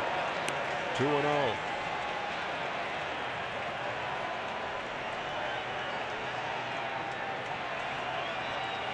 I gotta believe he's going to go back to a slider, even though it's 2-0. It's that down and in area that Edwin has feasted on in the postseason. You're right, back to the slider. And it's over for a strike, 2-1. It was almost like Miller quick pitched him, because it didn't seem like Encarnacion was ready for that pitch.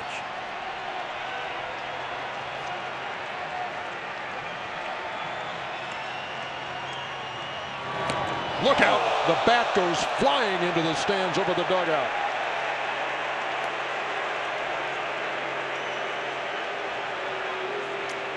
Guy said he's fine, but it looks like he's bleeding from his eyebrow.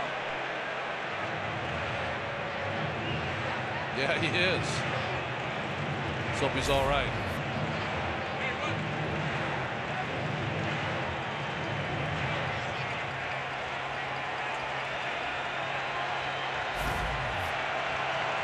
Two balls, two strikes. Strike three called, and Encarnacion doesn't like it.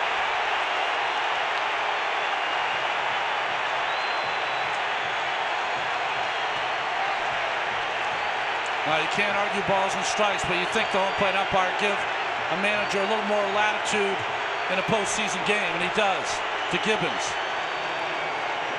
That's Melvin Upton Jr. with a ball out of the strike zone. And let's see the pitch sequence here to Edwin. A fastball away, fastball down and in, 2-0. Got a slider over, another slider that he lost his bat, and then this pitch I thought was a good pitch. Better than the one to Upton. Yeah, I was offended by the one to Upton, but that one's a good pitch. There's Bautista. Now you saw Encarnacion's reaction on two of those called strikes in that at bat.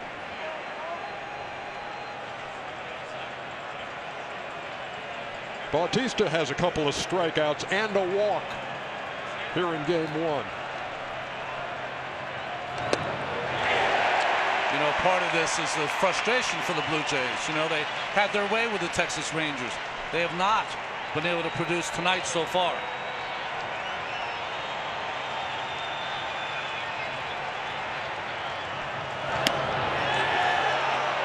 Missed outside. 2-1.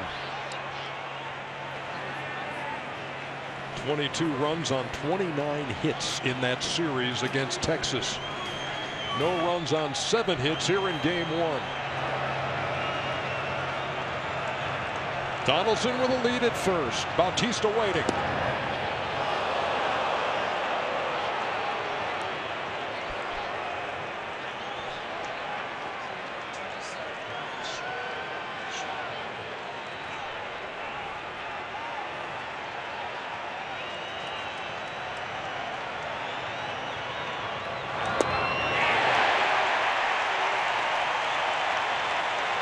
It's hard to convince yourself as a hitter when it counts 2-0 and 3-1 that you're going to get that breaking ball. But more times than not, you are. One of the two hits that Bautista has off Miller, long ball. Slider again. Payoff pitch. Tapped foul. And we'll do it again.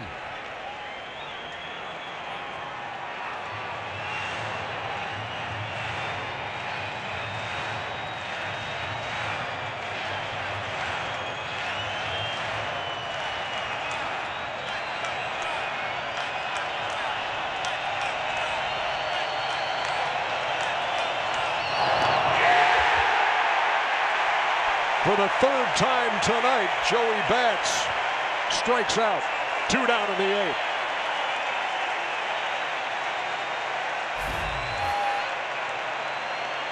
Well, you see Miller on the side of that baseball with the slider Cal, you got to respect the 98. That's what makes that slider so effective. Yeah, especially when he's getting hopped down in the strike zone, the fastball, because that'll make you chase the ball in the dirt. But that's just a good late breaking ball. And I had to believe that Batista was looking for it on that pitch and fouled it off and still couldn't hit it. Miller has struck out 4 of the 5 hitters he's faced.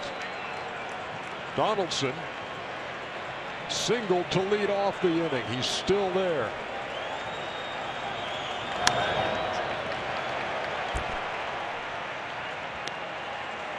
Russell Martin is 0 for 3 in this game, 1 for 19 in the postseason.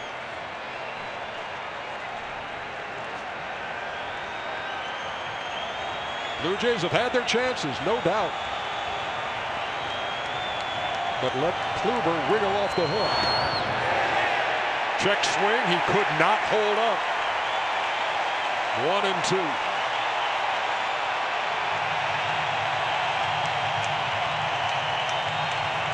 This place is bonkers.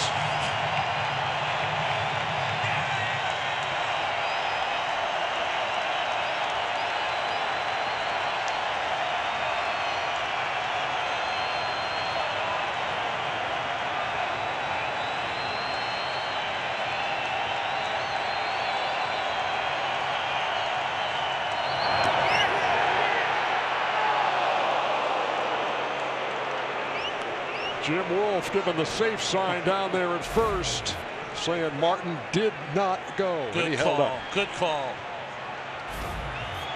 How about what the relievers have been asked to do in this postseason? We saw Miller and Allen have to throw 40 pitches in Game 1 against Boston. Kenley Jansen with 51 last night.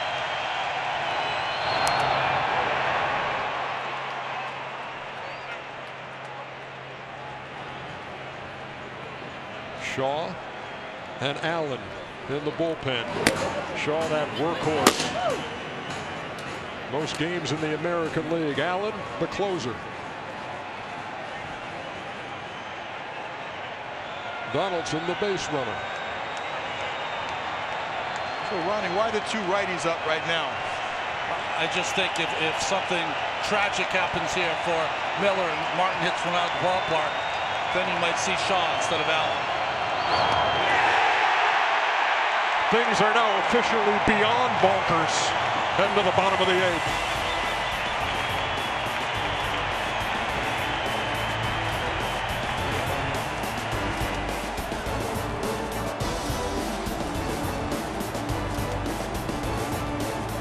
Mobile One lets MLB fans always stay connected to the game they love. Show us how you're baseball's #1 fan by using #UnlimitedBaseball for a free MLB Shop gift code and other epic prizes. Cleveland, Ohio, Game 1. ALCS. Been a beauty. Well pitched, well played.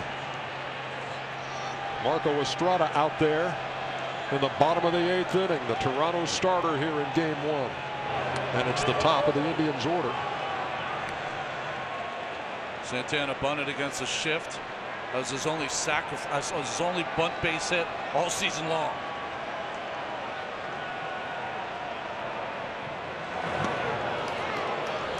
What the job Estrada's done. Still back out there in the 8th inning. I didn't know if that was going to register on the gun.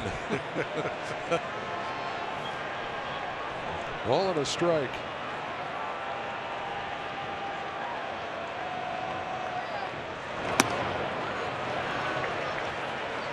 I think you always want about a 10-mile-an-hour, at least a 10-mile-an-hour difference between your fastball and your changeup.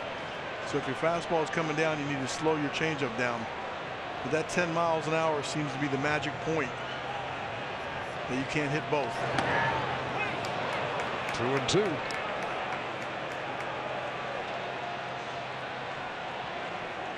You have to commit to one of those speeds.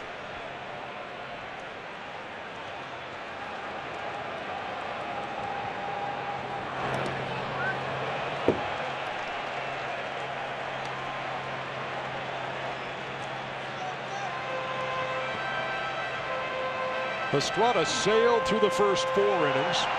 Ran into a little trouble in the 5th as the Indians had a runner at 3rd, but he got out of it. But in the 6th, A walk to Kipnis. 2-run homer by Lindor. Shallow center field. And Tulowitzki makes the play, 1 down.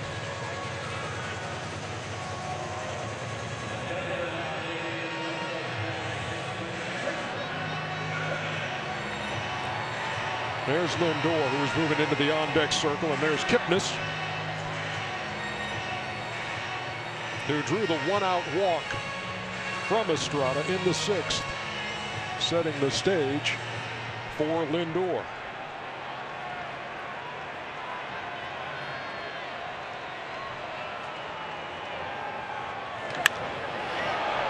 That'll be easy.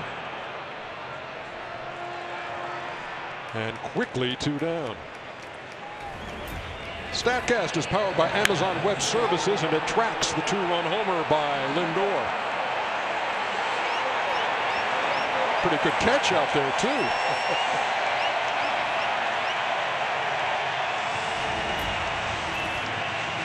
So he's hit his fastball for a single and a changeup for a homer. Curveball first pitch. Why not?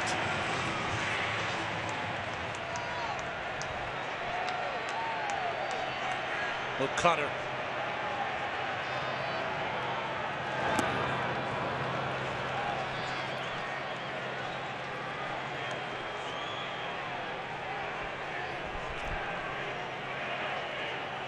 I'd say breaking ball again.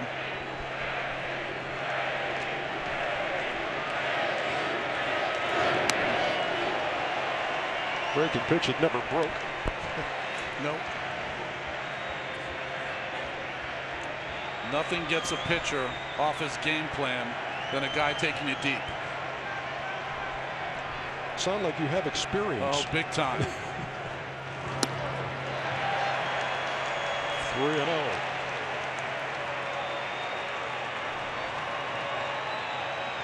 Got to green light him right here.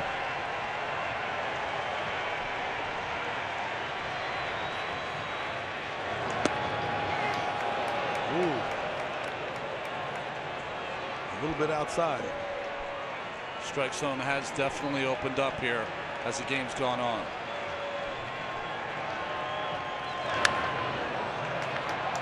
Well, Estrada battles back to a full count.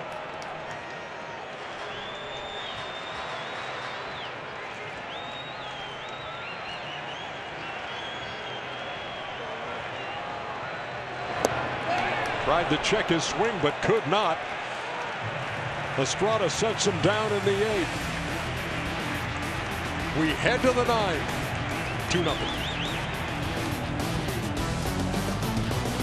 Copyrighted telecast is presented by authority of the Office of the Commissioner of Baseball and may not be reproduced or retransmitted in any form, and the accounts and descriptions of this game may not be disseminated without express written consent.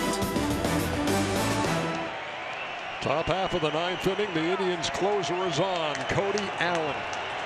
Seen 67 games this year, 35 saves. With a 2-run lead, he was 12 for 13 this year. Swinging at the first pitch is Tulowitzki. Near the line and out of play.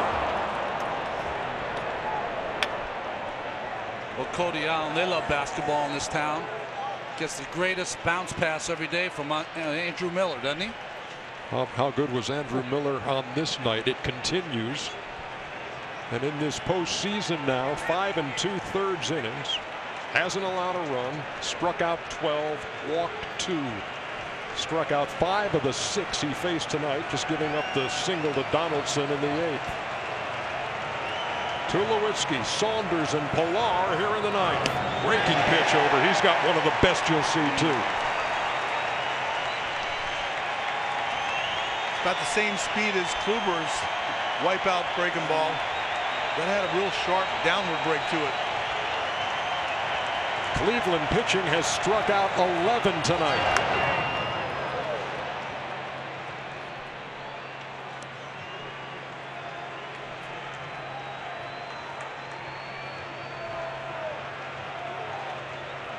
Tell you what, you face a team like Boston and all their lofty offensive numbers, and you sweep them, and then you got to face this Toronto team. Really potent. And they're shutting them out through 8. Tapped right back to the 9.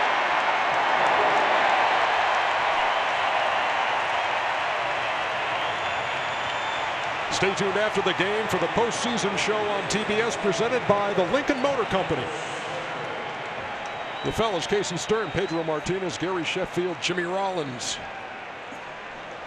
As if on cue. Hey, they're reading the promo. Everybody get to the desk. Come on, Chico, get him in the seats. Let's go.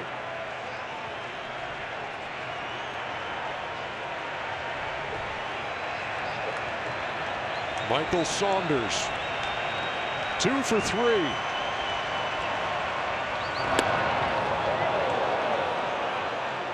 Toronto just needing a base runner to bring the tying run to the plate. Well, Toronto was shut out in Game 1 of the ALCS against Kansas City last year. In danger of having that happen again. Ooh, wow. Spun his cap. 2-0.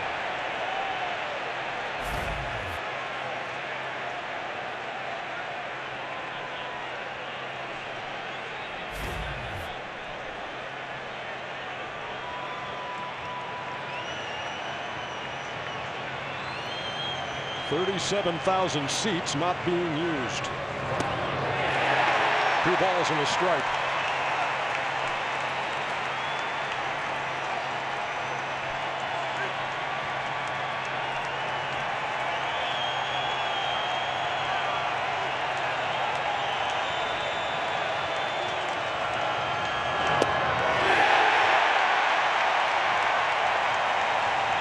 That's the high end of the strike zone and comes back and hits the bottom of the strike zone.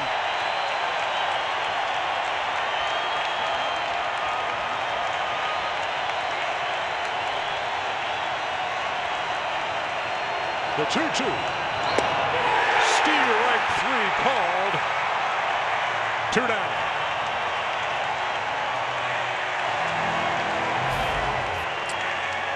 He throws one that almost hits him up and in, and then throws 3 perfect strikes.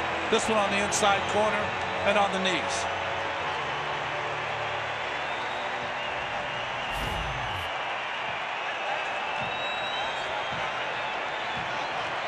Only 2 Toronto starters have not struck out tonight. Donaldson is one, Pilar is the other.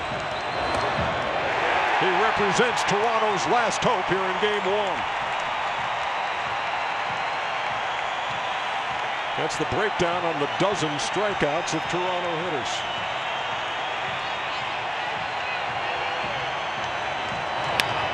On the ground to Lindor.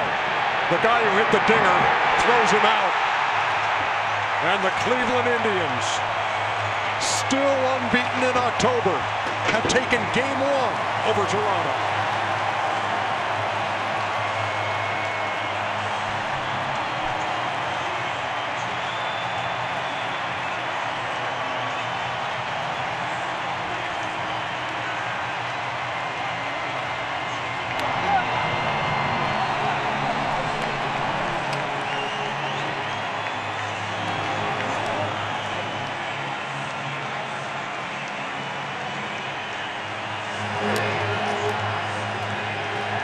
Iron Man, how do you assess what you just saw out of Cleveland tonight?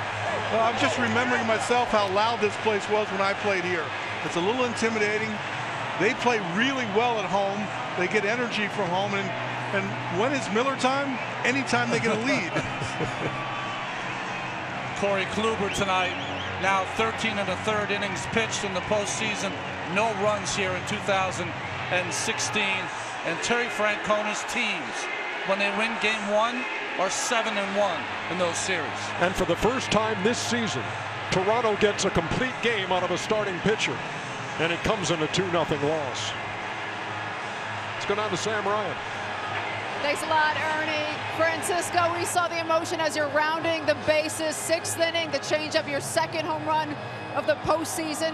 What was your approach? I was just trying to get a good pitch and try to hit it back up the middle. And whatever happened, it happened.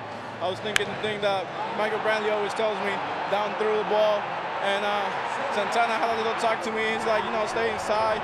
and go back up the middle. And that's what I was trying to do. I thank the Lord, man, he went out. The 2-run home run, you saw Corey on the mound tonight playing behind him. Struggled the first 3, had to work out of trouble. The 6-4-3 double play to end the second. You started that. Can you describe that? Oh, Corey, once again, unreal. Unreal, you know. The guys, he never shows emotion. He, as you said, he wasn't on the first couple of innings, but he was lights out after that, you know, never showed emotion.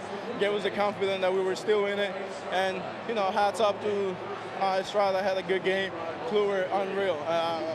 The team effort that we had today is unreal. I'm proud of the guys. And when Terry goes to the bullpen, Andrew comes out. He strikes out 5 of the 6 he faces. Fell behind on Edwin and Encarnacion. What's it like playing behind Miller? Again, unreal. Our pitching staff is really, really good. I'm glad I'm on the other side. I'm not facing them. And Miller, whenever he comes in, you know, he's going to come in and do his job, you know. He's such a performer. He goes out there, works hard day in and day out, and goes out there and perform for us and keep us in the game every single time he pitches for us. Francisco, congratulations. Thank you. Appreciate it. Back to you guys. All right, thank you very much, Sammy. 2-0. Final score in Game 1. Back to put the finishing touches on this one right after this.